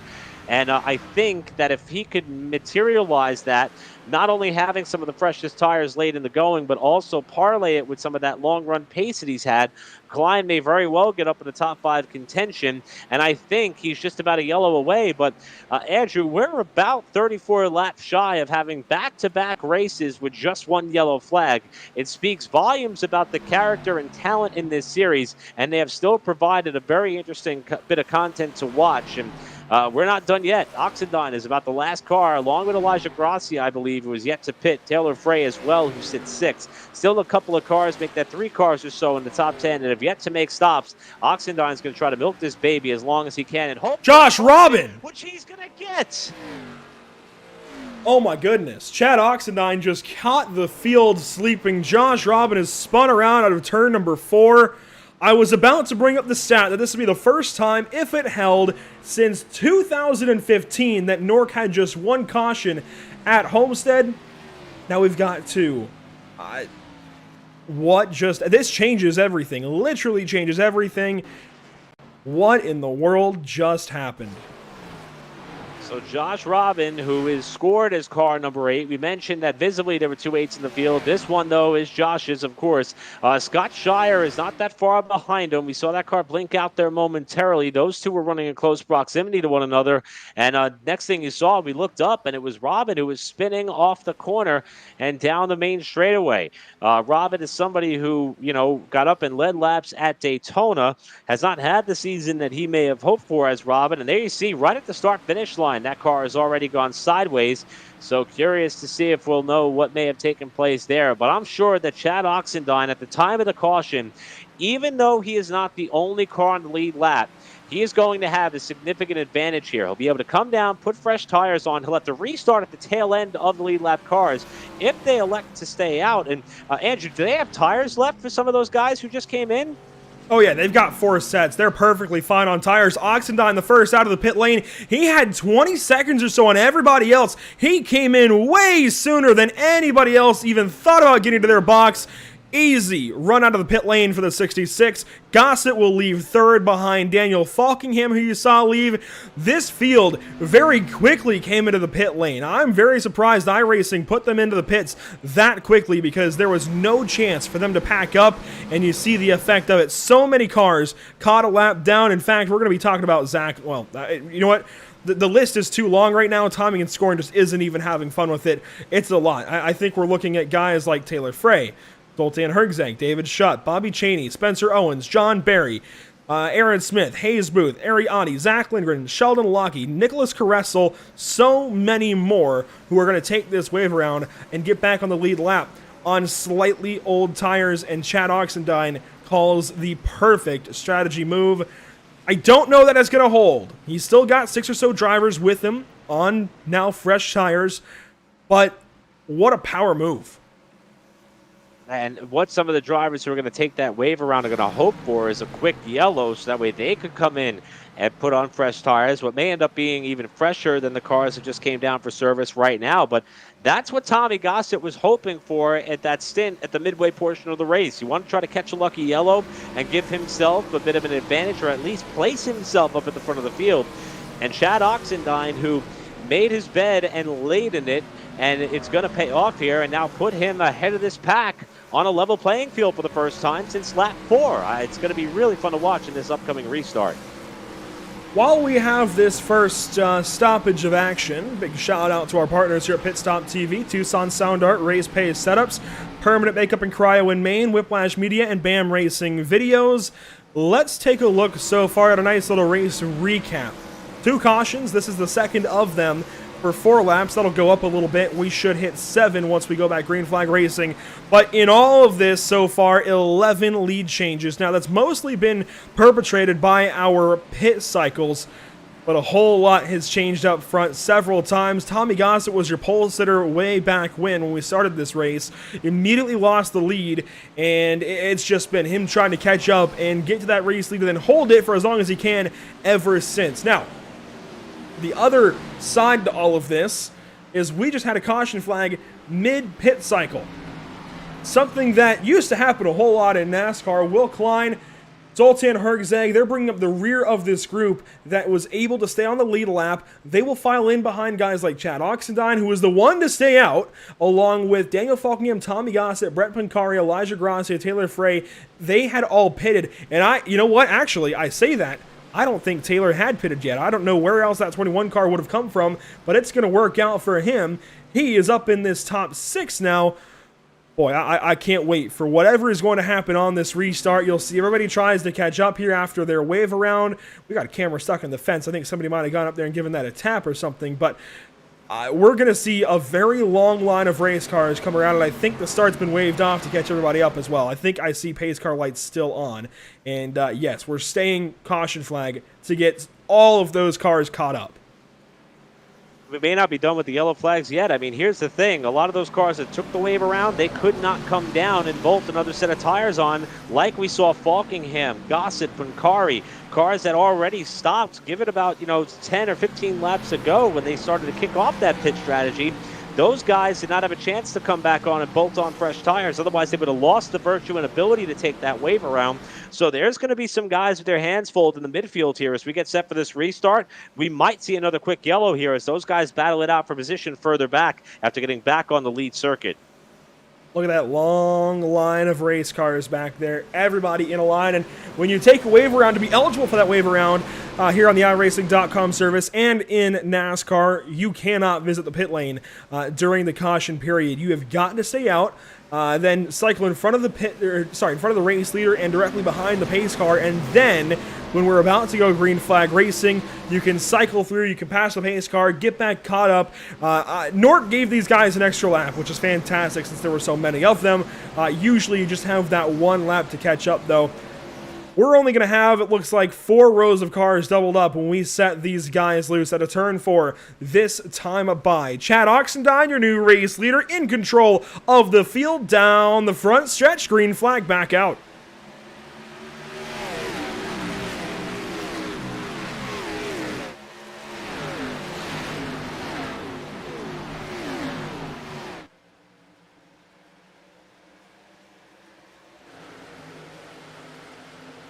Falkingham quickly fought to the outside of the 66 for a moment, but couldn't quite hold it up there, and now he's bobbing and weaving, trying to get to the inside of Chad Oxendine. 1, 2, 3 in a row, Ford, Chevrolet, Toyota. Now, Oxendine really wanted to try to protect that bottom lane as they got down in turn 3. That checked all 3 of them up here as they're back up on the main straightaway. Look at Oxendine. Fade drivers left to defend the bottom. Falkingham's going to toss it down in there, see if he can get up alongside. Not quite. And they're all running in lockstep formation with Pancari right there, the 4th car in line. Elijah Gracia now in the top 5. David Shutt rejoins us. Zoltan Hergzeg. A lot has sorted out, but we've got a battle up front. Chad Oxendine, a rear view mirror full of a blue number 20. The North Wilkesboro winner might have a shot here. He's just got to hang on. I just don't know, though. Daniel Falkingham's been so good this season. Think about where he's won. Kansas, Michigan, and he looks down to the inside. He will take that spot. He also won at Road Atlanta, completely different from Homestead, but Kansas and Michigan pertain directly to Homestead Miami Speedway, and he finally uses all of that to clear the 66 for the race lead, and Tommy Gossett, that was aggressive.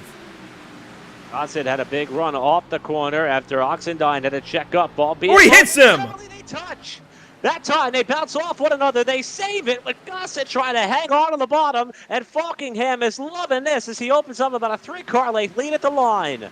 He drove into turn number 3 and chose violence when he hit kick that 66 in the door. Thankfully, they kept it rolling. He was able to just lean on Chad, and, you know, no harm, no foul. We keep racing, obviously, but that could have been rather dangerous, rather quick, and this brings Brett Pancari into the battle. That could be what Daniel Falkingham needs, at least for the near future, to stay well ahead of these guys. The unfortunate reality for Chad Oxendine is that he has had about a third-place car all night. Daniel Falkingham and Tommy Gossett are trying to prove it, and they're also trying to prove as to which one of them has the race-winning car here tonight. Pancari, though, running in fourth. How about Zoltan Herzeg up into the top 5 here tonight? He's been mired in about 7th or 8th throughout the majority of this contest, rim-riding his way around the outside of Elijah Gracia off to David Schutt running in 7th. Taylor Frey still hanging on there in 8th. Will Klein hoping this thing stays green, so he can flex some of that long run muscle that 48 car's got tonight. And John Barry, your top 10, while the fight for third continues nose to tail off the corner with Pancari trying to mount a charge on Oxendine for third. The nighttime is the right time. You see temperatures dropping, and they'll continue to drop as the night goes on, and darkness sets in. Of course, the lights are on. Fantastic racing so far here from Homestead. This is what you like to see, and for so long, we only had static daytime racing at Homestead. Now we get to see the sunset that we saw a little while ago through pit stops. We've got full-on nighttime here. This place looks fantastic. It's been remastered lately. iRacing has done a fantastic job as of late with everything, and it looks great as we've got battle up front. Tommy Gossett continues to try to reel in that 20 car of Daniel Falkingham. He's done a decent job. I think since he got second place, he's held relatively steady to that 20 car, but he's got a ways to go, and he's got to do it quick. And I'm not sure that this run may be long enough for Gossett to reap the reward of that long run speed that he has had. However, he is certainly motivated. As we mentioned, Falkingham looking for his 4th win of the season, trying to extend the championship point lead after Zoltan Herzeg has been the best of the bunch over the last 3 races.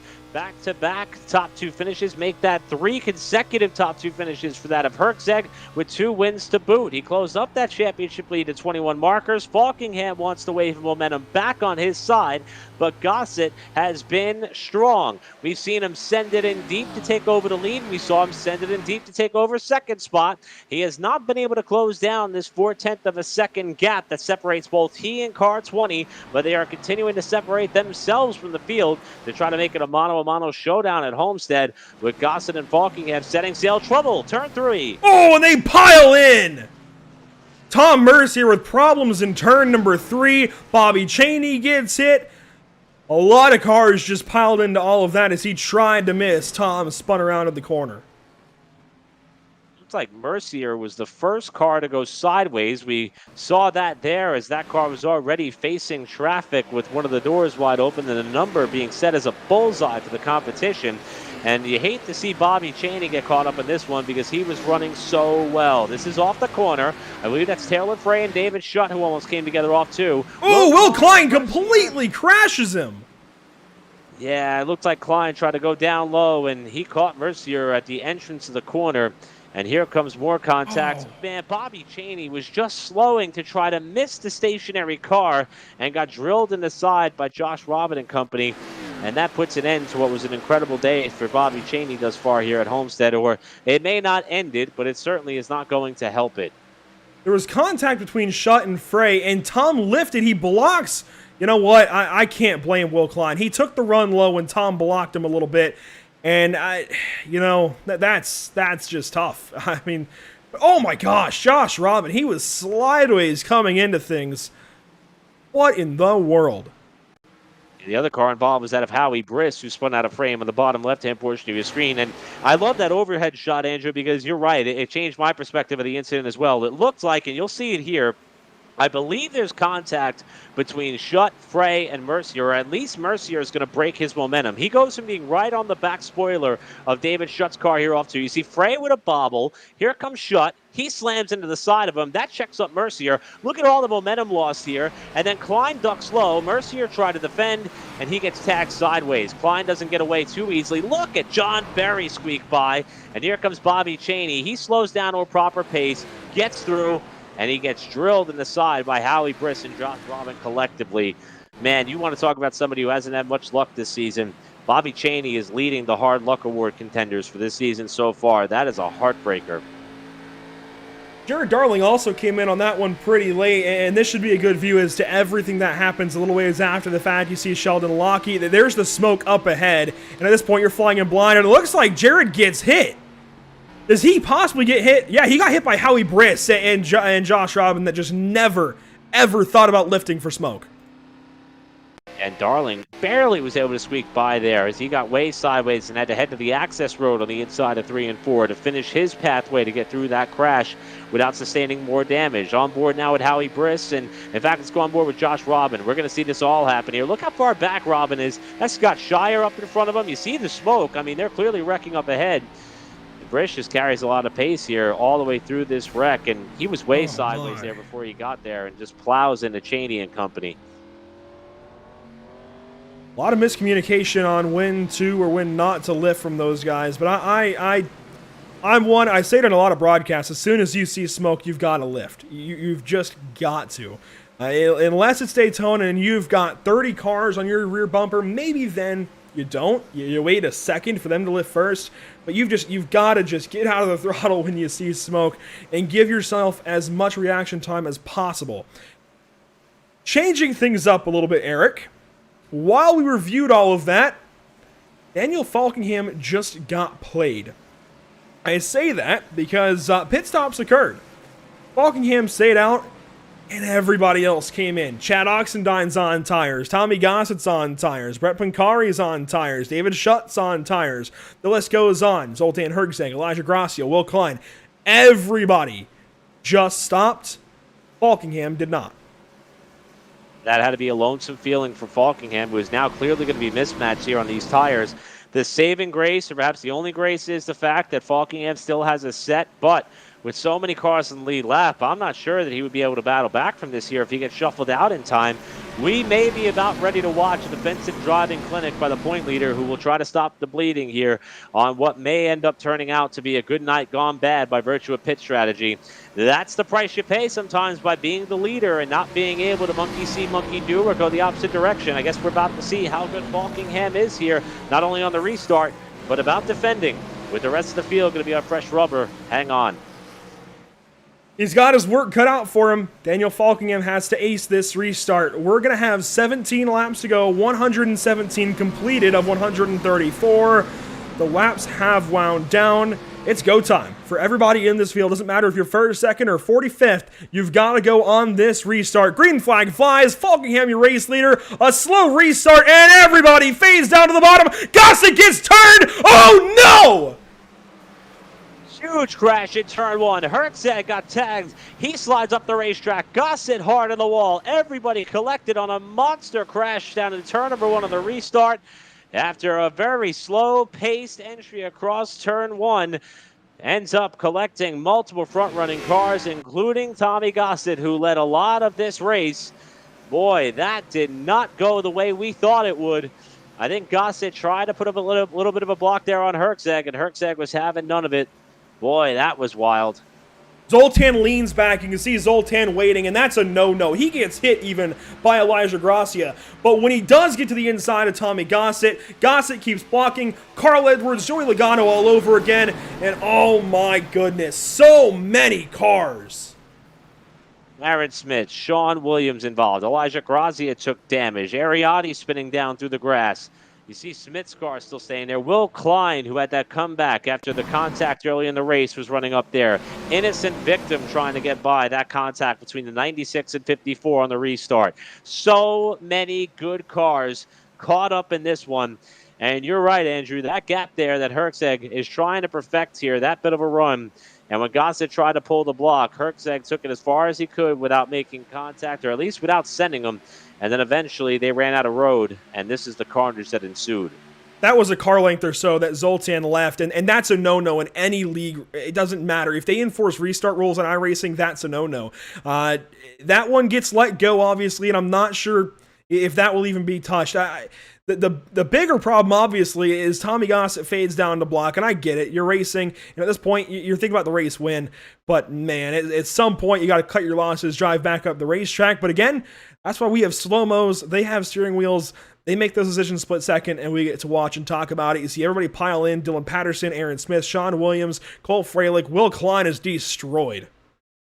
Yeah, Spencer Owens was trapped up against the outside wall. You saw his red number 12 there momentarily. And also, I did see when Herczeg rejoined the racetrack, he got hit from behind hard by Hayes Booth. There's a lot of damage to the back end of Herczeg's car, who is second in points. And, you know, we're going to go on board here with a car that was trying to shoot the middle. I believe this is Will Klein who we're riding with.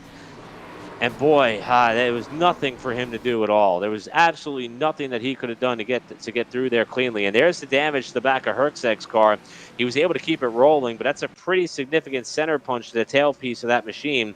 And now, I mean, this is Falkingham's opportunity to come down and put on some fresh tires and leapfrog over those cars. I'm not sure if he elected to do so. Now, it looks like he stayed out. So, he's made his bet here for the duration of this race, and this could turn into a big opportunity here for Chad Oxendine and Brett Pancari, as a lot of the heavy hitters they were up and around are gone.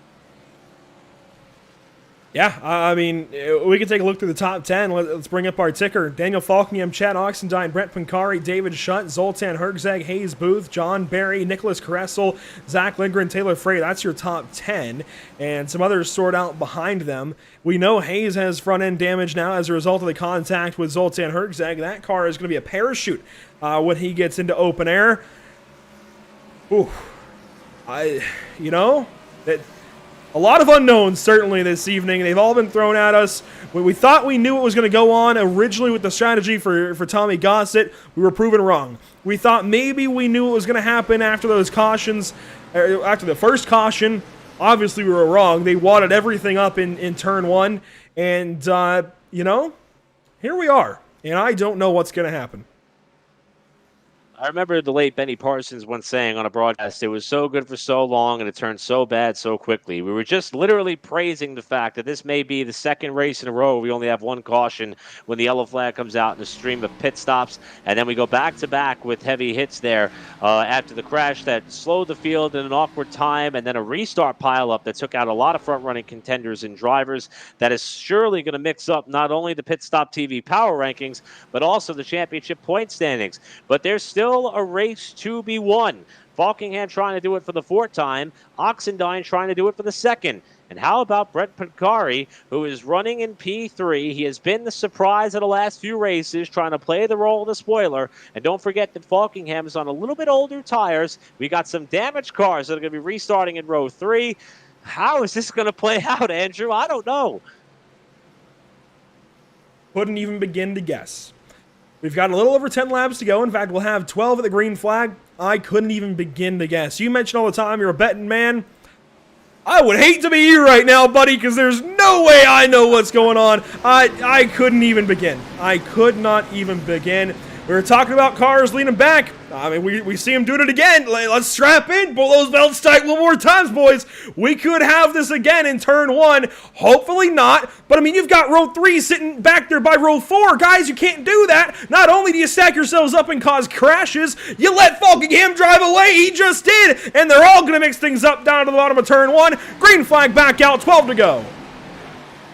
Oxendine is shut door-to-door for second spot. Look at Falkingham trying to run and hide in the race lead position. Oxendine with a great run off the corner to take second. Shut to third, maybe. Pancari trying to get back down low. And here is Falkingham with the lead. And Oxendine's trying to close in here with that fresh rubber, while Herczeg and Booth nearly bang doors. I think that was definitely contact for that position. They roll out of turn number 4. We stay green that lap. Falkingham, the race leader. How long did he hold it? Oxendine suddenly in the hot seat. Roles reversed from 20 or so laps ago when the 20 car had the advantage on tires and on track position and drove by that 66. Everything has been flipped on its head. Oh, how the tables turn. Pancari up to third. Shutt trying to cross him over. That's going to make it a 2-car race at the front of the field. Shutt inside. Pancari middle of the road. He's going to hold third for now, while Oxendine draws closer to Falkingham for the lead off 4. Oxendine now within 0.2 of a second of the leader in Falkingham, while Shutt and Pancari run door-to-door with Herczeg just behind in 5th. We cannot take our eyes off of any of this. Falkingham's got his work cut out. He's just got to go as fast as he can, while Oxendine has to navigate dirty and clean air. And oh, Zoltan Herczeg saves the race car. How? Hayes Booth is in this. He drives to the inside of Brett Pancari. John Barry fills the gap. Zach Lindgren says, nope, y'all can mess with that. I'll sit back. We saw the right side door number there on Herczeg's car that came out of 2, and he hangs on to it. Bunkari's going to pay the price and fall back to 6, maybe even further down, as John Berry is committed to pushing Hayes Booth further forward on the inside, as this battle for 5th, making almost a battle for 3rd on back, intensifies with the top 2 trying to settle it amongst themselves. Herczeg to 4th, Booth to 5th. Bunkari still falling back. He's got Lindgren down low. I'm not sure how the 96 is still headed straight, but for a moment, he really wasn't. Hayes hangs on. I love everything from Hayes Booth this evening as well. He's got a top 5 currently, completely backwards from everything else we've seen out of him this season, as Lindgren drives to and past that 35 car. He takes over 7th position. You see things are bugging out a little bit on your standings. We'll cover it all later on as the 74 drives by that 11 car for 5th, and maybe a crossover from Hayes. No, he bobbles, gives it back up. Still nose to tail for the race lead. Nothing's changed. Lindgren and Booth, we talked about how those two were pretty much inseparable throughout the night. We saw them running close together before the last pit stop. They're now nose to tail with Lindgren trying to hug the bottom of the racetrack to pick up that spot.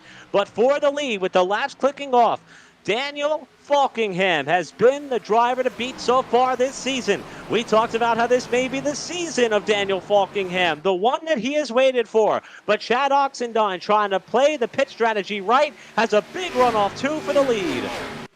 This has been the season of Daniel Falkingham so far, but Chad Oxendine, he played spoiler at North Wilkesboro. He's trying to do so again. What did we see last week? The only other driver to play spoiler to Falkingham's perfect season away from Daytona was Zoltan Herczeg. He got his 2nd win last week, and Chad Oxendine's trying to do the same. He wants to be a multi-time winner, drives to the inside after they do some quick blocking down the front stretch, and Oxendine has the race lead. Just like that, the 66 to the point. Chad Oxendine to the lead. He thought that he may have had about the 3rd best car here tonight. Behind that of Falkingham and Tommy Gossett. After the crash on the restart, Gossett is now nowhere to be found. And Oxendine, who's got a little bit fresher tires than that of Falkingham, leads the field out of 4 to the line. And we're going to see if Falkingham has anything in store for Oxendine here late in the going. But the gap is starting to grow as Chad is looking for win number 2 on the season. Falkingham tries to close, and the battle throughout the top 10 continues. Jared Darling, despite being involved in that caution a couple of yellows ago, he's back in this, and look at Nicholas Caressel. Where did he come from? To the outside of Hayes Booth. Bunkari gives a shot in the shorts to the 11 car, and now he gets in behind the 30 and in front of the 1. Sheldon Lockie, he's in this, down to the inside of Jared Darling, moves that 1 car up, and muscles to the inside of the Gatorade number 1 Chevrolet, who's in the wall, and oh, Jared won't be happy about that. Everything's shaking up front. David Shutt now is on the back end of Daniel Falkingham. This could be good for 2nd position. The 5 cars almost got him. 4 laps to go the last time by. And as Shutt starts to challenge Falkingham for that runner-up position, he's actually been able to close in on Oxendine here for the lead. He dives down low, Shutt on the inside, Falkingham up top. They almost come together at the center of the corner. It's going to be Shutt with the momentum and the advantage off of 4. Falkingham comes back up alongside. Shutt to the runner-up position, a half second off of Oxendine. Shutt looking for his 1st win of the season. He makes the pass in 1. Can he catch Oxendine for the lead? It's going to be tough in just 3 laps. Over a half second for David Shutt to go. I think the battle's on for 2nd. Here comes Zoltan Herczeg. The last time he drove to the inside of somebody, he got blocked. This time, not so much. Straight down to the inside of the 20. And Daniel Falkingham, I think, quickly realizing he needed tires at some point in all of this mess. He's going to lose 3rd spot. Maybe not just yet. 2 laps to go. Popsicle sticks at Homestead.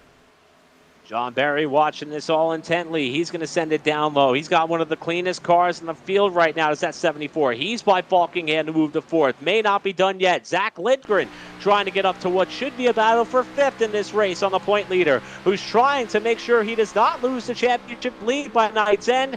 He sees 2nd place at points. Herczeg out the windshield. This battle's going to go all the way down to the wire, but here comes Oxendine with 1 lap to go, looking for his 2nd win of the season. Chad Oxendine, just 1.5 miles to go. He talks about being good on short tracks. He's very comfortable with them. We know him now as a short track racer. Won at North Wilkesboro, showed his head a little bit last week at Dover. This time around at a track completely different in every way, shape, and form. At Homestead, he has everything in front of him and just David Shutt behind, a half second back, just 2 corners to go, and the Franks Red Hot 66 Ford Mustang out of turn number 4 is a multi-time winner in the NORC iRacing Series Season 13. Chad Oxendine wins at Homestead. Oxendine gets the win. Shutt with a solid runner-up finish. John Berry got to 3rd on the final lap. Hertzeg settles for 4th. Lindgren 5th. And Falkingham, the points leader, who led us to the final restart, fell out of the top 5 late and has to settle for 6th. And I know it's not the result that Daniel wanted, but I think considering the fact that he had the oldest tires of the front runners, that's a pretty solid rebound there to only fall to the 6th spot. But how about Chad Oxendine? We know he's got Iowa, Nashville, Martinsville penciled on the calendar, but he's ecstatic to get the win at Homestead here tonight as he celebrates on the main straightaway. He's still a championship contender, and this only further proves it. He goes to victory lane this evening. He does donuts. He celebrates on the front stretch at Homestead. Suddenly, we've got to consider this 66 car a whole lot more. You said it. A lot of tracks on this schedule still favor the 66 of Oxendine. He's been a championship contender before. He's looking to do it all over again, but this time he wants to beat Zoltan Hertzeg, Daniel Falkingham, and so many more. He just might have the tools with which to do it. We will take our post-race break just after we speak to the race winner. I want to get this immediately after everything that just went on. Let's get Chad Oxendine as soon as we possibly can. We're looking for the driver of the 66. We found the driver of the 66. And Eric, I'm going to hand him your way. Well, this is somebody who we've interviewed and talked to here before, but now we get a chance after he gets the win on an intermediate track. Chad Oxendine, 2nd win of the season. It looked like you had a 3rd-place car throughout most of the night, but you came down and got fresh tires, avoided the carnage. How does it feel to get a win on a track like Homestead on this season? Man, yeah, that was pretty cool. Definitely was a 3rd-place car tonight. Tommy and Daniel had the field covered, it seemed like. Long run, short run, whatever it was. But, yeah, it feels good. Don't win too many on the intermediates, so it's nice to pull one off. It just all fell my way tonight. Now, that late race restart after the pileup on that first one that took out Tommy Gossett and company, you elected to come down and put on tires, even though that you didn't have that many laps on them. It appeared to be the big difference. Did you have that decision made the moment the caution came out, or were you following the cars in front of you or behind you? How did that strategy call get made on your end? Yeah, I think it kind of started when I ran the long green run we had. I ran it longer than everyone else. I knew I wasn't going to beat Daniel or Tommy by pitting with them, so I was hoping to stay out and get a caution. We caught it, got the lead. You know, they passed us, but I knew that they used an extra set of tires in pitting because I didn't lap them there under that sequence. So I was coming the whole way. I figured we all would come down. It was so late, but I think Daniel maybe was hoping that we'd get another yellow to use his last setup. But yeah, it just worked out, you know. But yeah, I was definitely going to pit there no matter what. So I had 2 sets of tires left there. Can't take them home with you. That decision to stay out late that caught you that yellow flag, maybe one of the moves of the year. We'll be looking back on that one for sure, on a race that only had 1 caution up to that point. We know that you are one heck of a driver on short tracks. We got a handful of them coming up. We got some super speedways coming up, but you've been quietly working your way up towards the top of the championship standings. Picked up 3 spots after Dover last week. You got the win here tonight. This is turning into a great season for you. A lot of races to look forward. How would you rate these first handful of races, these first 8 or 9 rounds we've had so far here this season to get this NORC calendar underway for season 13 for you? Yeah, I'd say it's went really well. I've managed to stay out of trouble, knock on wood, stay out of any big accidents. Few races I didn't qualify or practice. I kind of jumped in cold turkey and ran, so it took me half the race to get going. But when I've been able to get a little practice under my belt, you know, before the race, I've done relatively well. I think there's a few guys like we've named tonight, Daniel, Zoltan, you know, they're always pretty tough to beat everywhere we go. But I think I'm closing that distance in on them, every week. So I think I got as good a chance as anyone, really, moving forward. I know there's a few weeks I'll be missing here coming up, but, when we run, I think we're competitive, and we'll just see how it plays out the rest of the year. A long way to go. Yeah, we're certainly going to be watching that 66 car on every track that we visit for the remainder of the NORC calendar. Before we let you go and celebrate your second win of the season 13 going of NORC, who do you have to thank for these strong and positive results? I mean, just a great year so far, 2 wins to boot. Who makes it possible for you? Yeah, well, first of all, I just want to thank all the friends and family that tune in and watch your great broadcast. You guys do a great job. I think all of us enjoy going back and watching. So thank you guys, to make this more fun for the drivers. I feel like it's fun to go back and listen to your guys' commentary. So thank you to Revan for putting on NORC. And again, friends and family for watching. Always appreciate them tuning in, and I'm happy I could get a win for them tonight. So thank you guys, everybody. Well, thank you, because you give us a lot of good and entertaining moments. All of you drivers do. And tonight it was all about you coming out on top. Chad Oxendine, your winner tonight at Homestead. As we mentioned, second win of the season. Played the strategy perfectly on a number of occasions, and he gets to celebrate the victory here. Chad, great job, bud. Thank you. Appreciate it, guys. Have a good week. And that is Chad Oxendine, who put that Frank's Red Hot Sauce number 66 in victory lane for the second time this season, Andrew. I'm glad that we got to talk to him right away, because you could hear that he was ecstatic. And he admitted he thought he only had about the third best car, but strategy goes a long way in who comes out on top of these races. And as he mentioned, there was 2 occasions where they made the right call, and it put him in victory lane tonight.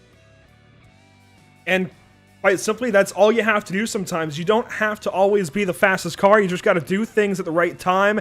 Well, do the right things at the right time, and he simply did.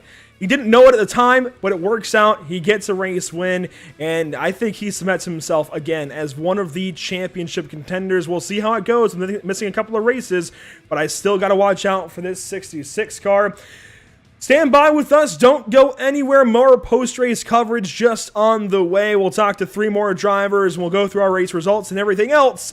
Make sure to stick with us here at Pit Stop TV.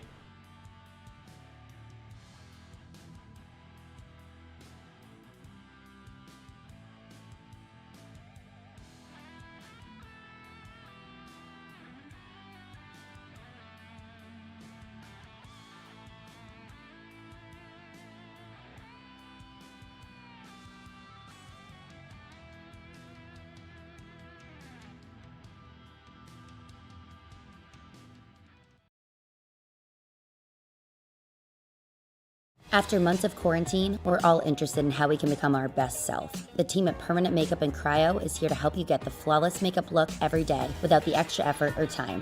When it comes to your appearance, you deserve the best care that money can buy.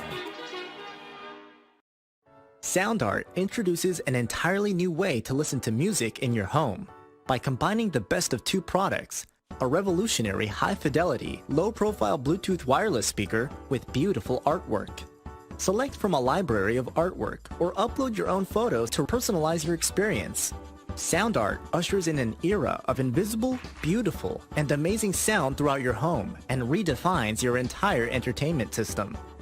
The need to reclaim your floor space and rid your home of unsightly speaker boxes that need to be bolted to the wall is now a thing of the past. Our canvas is printed on high-quality permalite by Breathing Color. And select from our gallery or upload your own.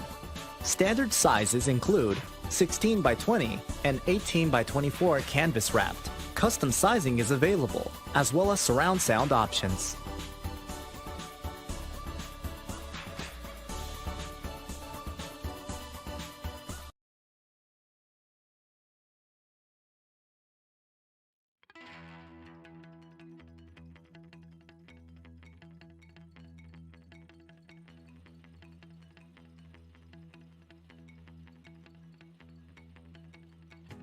Welcome back to the virtual Homestead Miami Speedway.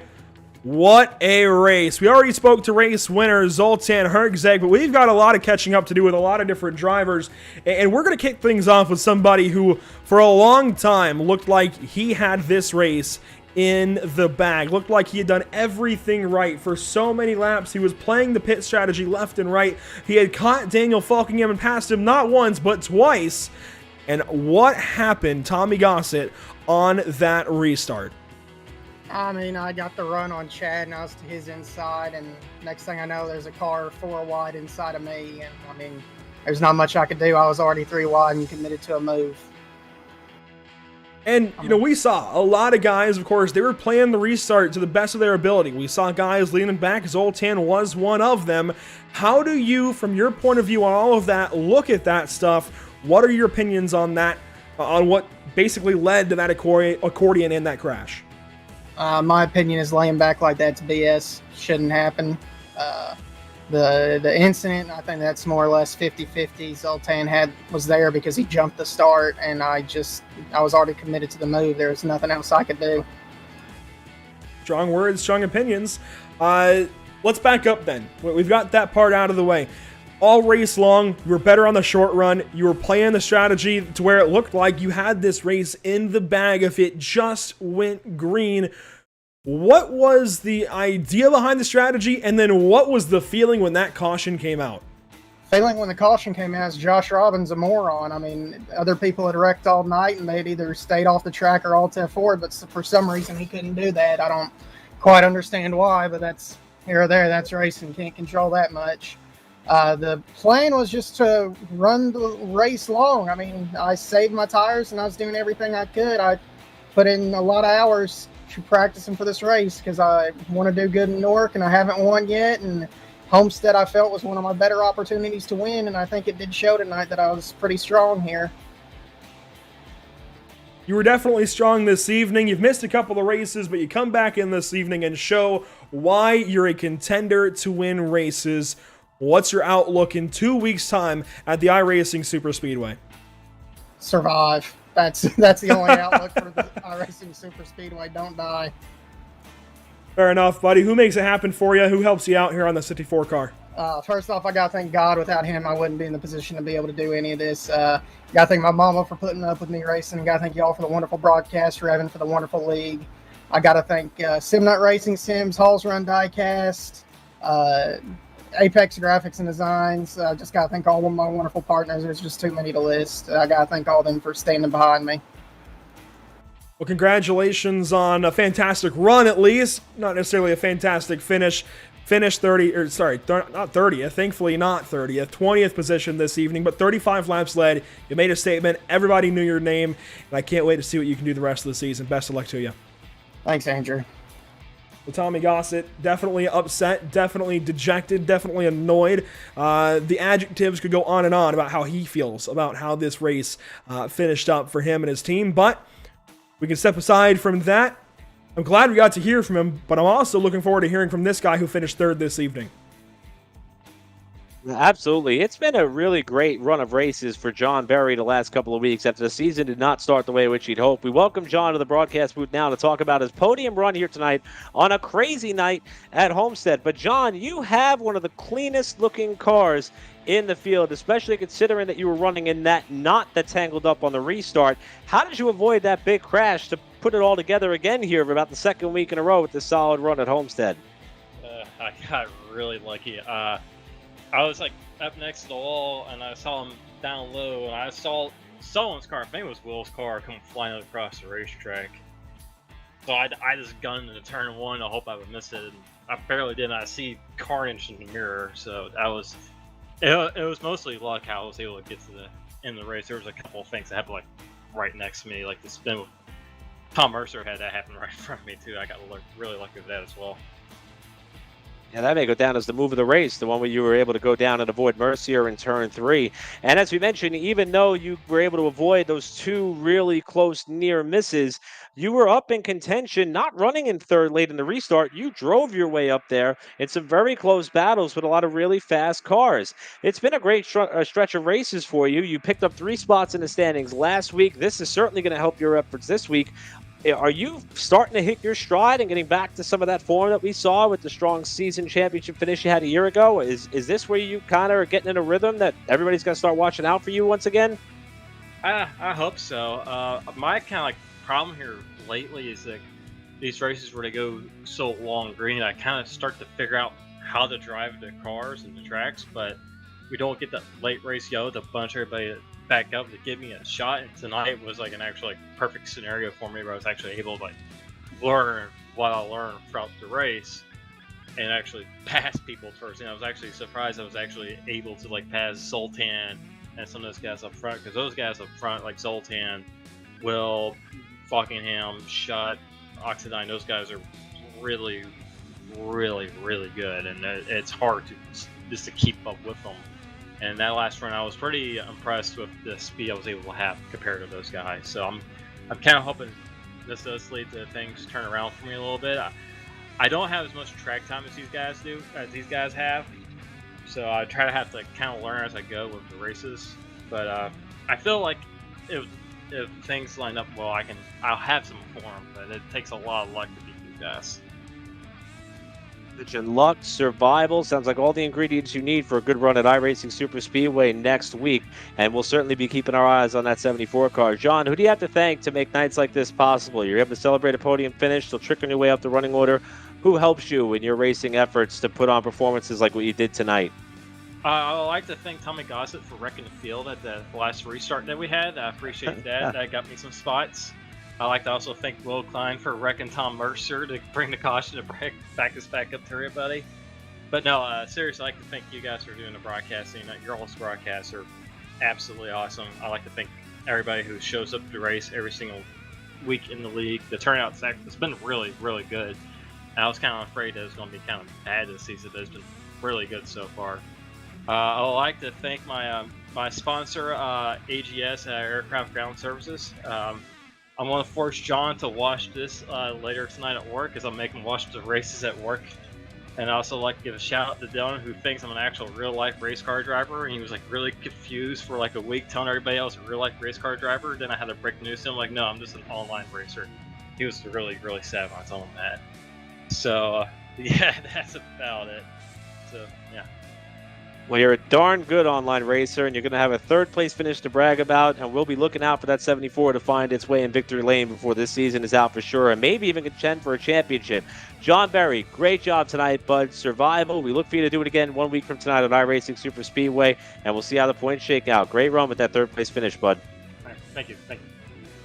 Again, that is John Berry, a driver who finished the season last year second in championship points, working his way up towards the front of the championship running order. But he wasn't the only driver who turned some heads tonight. Andrew Cardinale IV is standing by with another name who worked his way up towards the front of the running order at the checkered flag.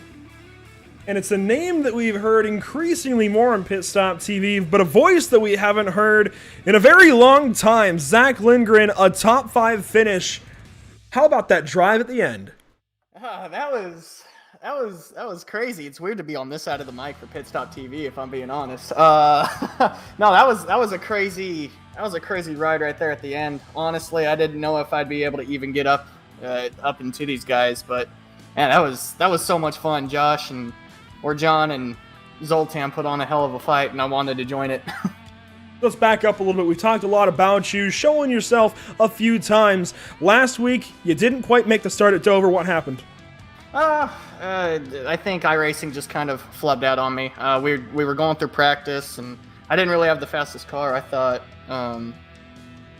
Dover was going to be a little bit different. So through practice, I was still trying to get used to it, and when it tried to roll over to qualifying, everything froze on me. I couldn't really get anything going. I tried to back out and get back in, and then the beta UI froze on me. So at that point, I was already 7 laps down. So I decided to call it last week. It sucks. I was really looking forward to Dover. I'm not really looking forward to the next stretch of tracks that NORC has, but I wasn't really looking forward to Homestead either, and we ended up finishing well. So taking it all in stride, taking what we can. Really, I just want to run top 10, top 5s. These guys are extremely hard to pass, extremely hard to run against. So anything top 10, top 5 is a win in my book. Hopefully we get that win at some point, though. There's certainly strong competition, and you started deep in this field this evening, 26th starting spot. There was that early caution, then a lot of green flag racing. How did you work your way through the field?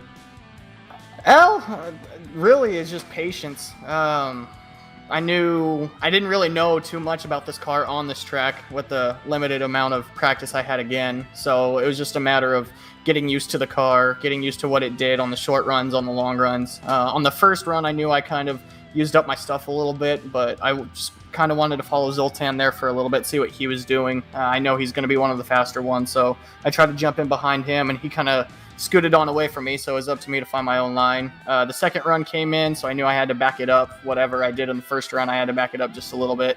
And it helped me again. I was able to run up into about 11th, 10th. I was battling with Hayes there.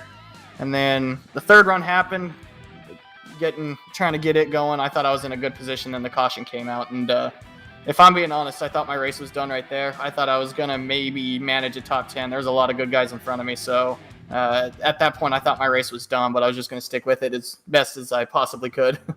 Well, the caution for the 8 came out. You got regrouped, albeit on the far side of a wave around. Then you have the pile up in turn 3. You're way ahead of that or behind that or somewhere. You weren't in it. What happened, though, from your point of view down in turn 1? That was a Joey Logano, Carl Edwards moment if I've ever seen one. That was the scariest thing. I saw Tommy down there 3 wide. I didn't really jump the start. Elijah didn't really get going in front of me, so I kind of jumped inside on him. I was 3 wide, so I was kind of focusing on what Elijah was going to do to my outside and focus on the cars in front of him. I looked forward and I saw Tommy, and then I saw Zoltan's blue just bolt down the track.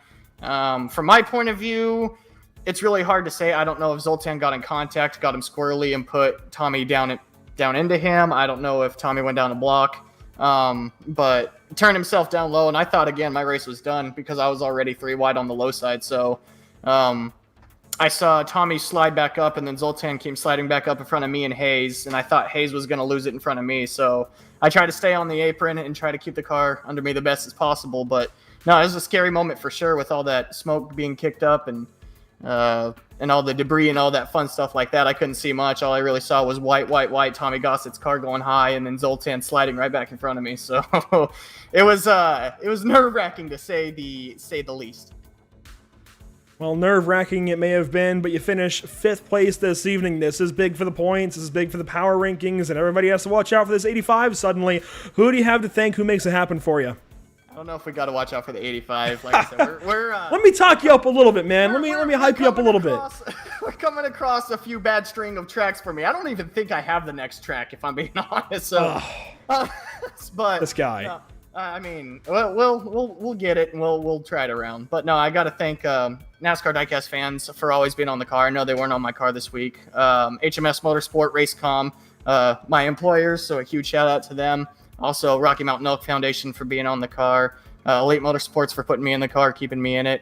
You guys up here in the booth, you guys always put on a great show. I love going back and watching it, whether it was a good race for me or bad race for me. I love watching what happened during the race and hearing you guys call it. Everyone back at home watching. I know it's kind of late in the broadcast, but we appreciate each and every single you guys watching. Everyone who puts on this league. This is a really fun league. I've had my eye on this league for a long while, and finally a slot opened up to where I can run it, and it's been fun. I've really had a good time. I didn't think I would, but it's been really fun. So hopefully we're going to keep the good luck rolling. We're kind of down in the hole for the points, but we're kind of digging ourselves back out of it. So a huge shout out to everyone that I just mentioned. Brave, thank you for the brave men and women overseas defending us, and the first responders to everything that happens, firemen, police, everyone like that on the front lines. Just said you were looking forward to getting in here for a long time, buddy. All that time you were razzing me about racing in here, you just wanted to join secretly. Is that how it goes? Anyways, we're glad to have you here nonetheless. Glad you've joined, and you've certainly added a dynamic to things, along with every other rookie in the series. And who knows, soon you might be one of the top guys. We haven't seen Tyler Justice in a couple of weeks. I'll call the guy out. You know that guy as well, but I know that guy. I know. I lost 2 championships to that guy. Just a few, but congratulations this evening at top 5, and thanks so much for your time. We'll talk to you next time. Hey guys, I appreciate it. Thank you. Zach Lindgren takes the top 5 this evening out of New Mexico. And well, I say out of New Mexico, originally out of New Mexico. He'll still claim that to the day he dies, but now in the North Carolina area. He works for guys that are on his race car, Racecom, HMS Motorsport, and more. Does a fantastic stand-up job anytime that he can. And little bit of bias, I'll be honest. I've wanted to talk to this guy on broadcast for a long time, but it's good to finally get that opportunity, and for a good reason, too. A top 5 is big, but we can go over all of the results and see who else got a top 5 this evening. Chad Oxendine, of course, leading us to the checkered flag, takes the race win from Daniel Falkingham in the closing stages and holds on to it over David Shutt in fantastic form while John Barry takes a third-place finish and wraps up the podium. Zoltan Herzeg leads the power rankings for a reason, might lead the points here soon if he keeps this up, finishes 2 spots ahead of Daniel Falkingham, and will take a top 5 as well. You see Zach Lindgren taking a top 5. Daniel Falkingham checks in at 6th, which is not bad given everything he had to withstand in that little run to the end there, Eric, ahead of Nicholas Caressel, Brent Mancari, Sheldon Lockie, and Jared Darling. Second page of results is full of drivers with coulda, shoulda, woulda outcomes. Taylor Frey, who caught the caution there in the middle of the pit cycle, kept him up in the top 10, came up 1 spot shy of finishing there in 11.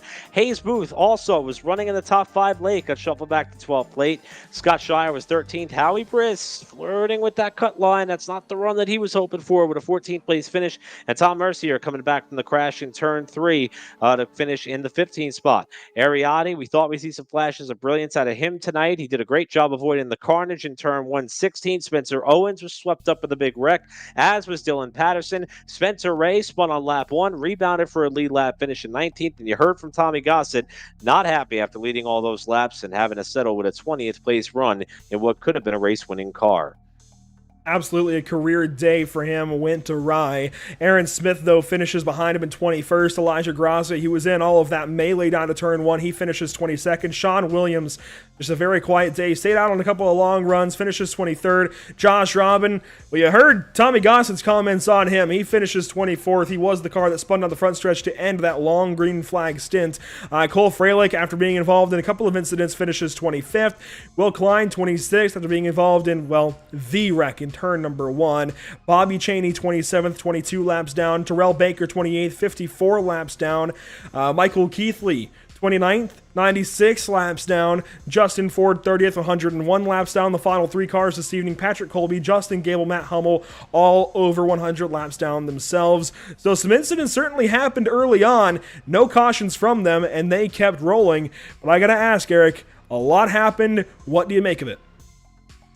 Well, I think the ending of tonight's race was the perfect setup for not the 500, not the NORC 500 that we'll be covering here, or the NORC Indianapolis 500 we'll be covering here in 1 week's time, but for the next round of the championship, the iRacing Super Speedway 2 weeks from tonight, because we heard John Barry say it, survival, unpredictability, carnage, you name it. The end of this race had it all, and I think that's what we could expect. But, you know, I got to give it to Daniel Falkingham, and it's kind of hard for me to say this considering the fact that he was, you know, kind of on the outside looking in with that late yellow and the decision for the rest of the field to come down and stop. But for him to salvage a 6th place finish when he was literally on the opposite end of the spectrum of everybody, and having that last run go as long as it did, beyond 10 laps, I think that's him trying to salvage something here, which could turn into a championship-winning season. We may go back and look on this race, and this race in particular, for a number of reasons. That's one of them. The performance of Chad Oxendine is another, and all the other interesting sound bites and bits of information we were able to pull. This race really had it all. Looked like it was going to be the second race in a row where things were kind of tame, and everything else just kind of fell apart there at the end, and I hate to admit that I enjoyed it, but I did. An instant classic here at the Homestead Miami Speedway. A fantastic race in so many ways. I'm glad I was here for it, and it's thanks to these guys. Tucson Sound Art, your picture, your music. Use promo code PitstopTV at checkout for 10% off of your order. Race Pace Setups. Check out their Discord link bottom right to grab yourself some setups and some Race Pace today. Permanent Makeup and Cryo in Maine, where you deserve the best care that money can buy. Contact them at permanentmakeupinmaine.com or call or text them at 207-358-8683.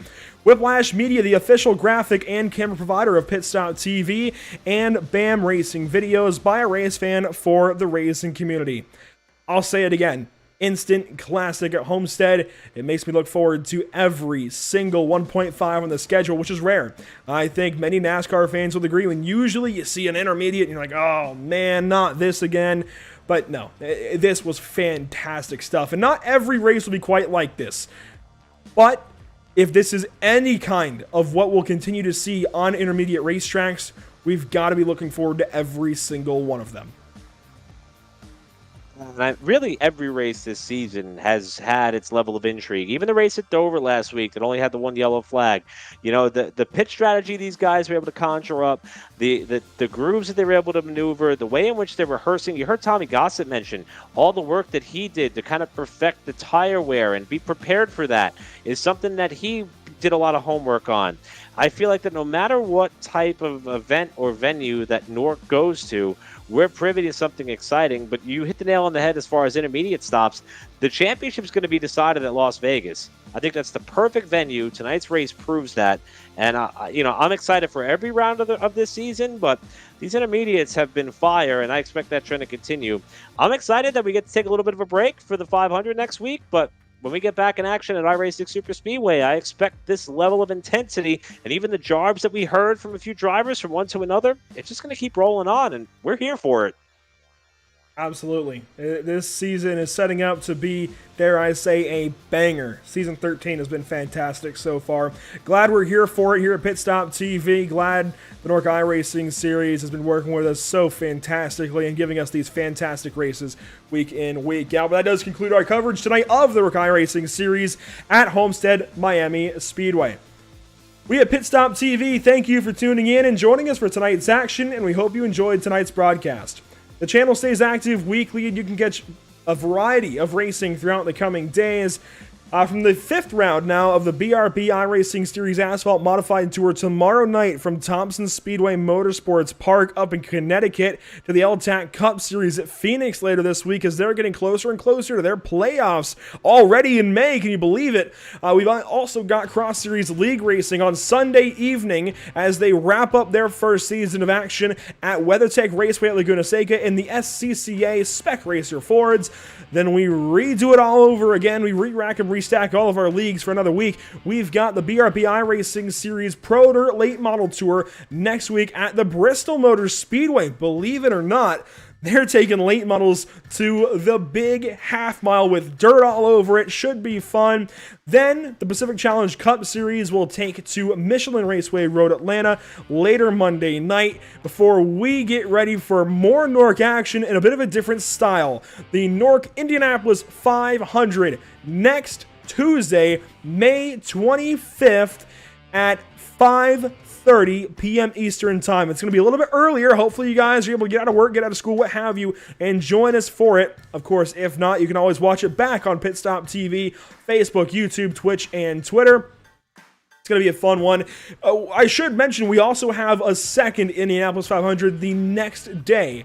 The IORL, International Online Racing League Indianapolis 500 on Wednesday, May 26th at approximately 6 p.m. Eastern. That one is still a little bit fluid. Make sure to keep up on social media for when we'll go live for that. But the Indianapolis 1000 next week, Eric, it's going to be fun. I'm glad we'll have you along, as well as all our fans and viewers along for that one. It's gonna be one hell of a week. Before we go, make sure to follow us on Facebook at www.facebook.com/pitstoptv, on Instagram at pit_stop_TV, on Twitter at pitstoptv_, on Twitch at www.twitch.tv/pit_stop_TV, on Instagram at, I already said Instagram, my bad. On YouTube then, at www.youtube.com/c/pitstoptv1. For all of Pit Stop TV, Eric Brennan alongside me this evening with Emerson Arden on our social media coverage. Thank you so much for tuning in. Make sure to email me directly at andrew@pitstoptv.com if you want to join our crew. And until next time, have a great night.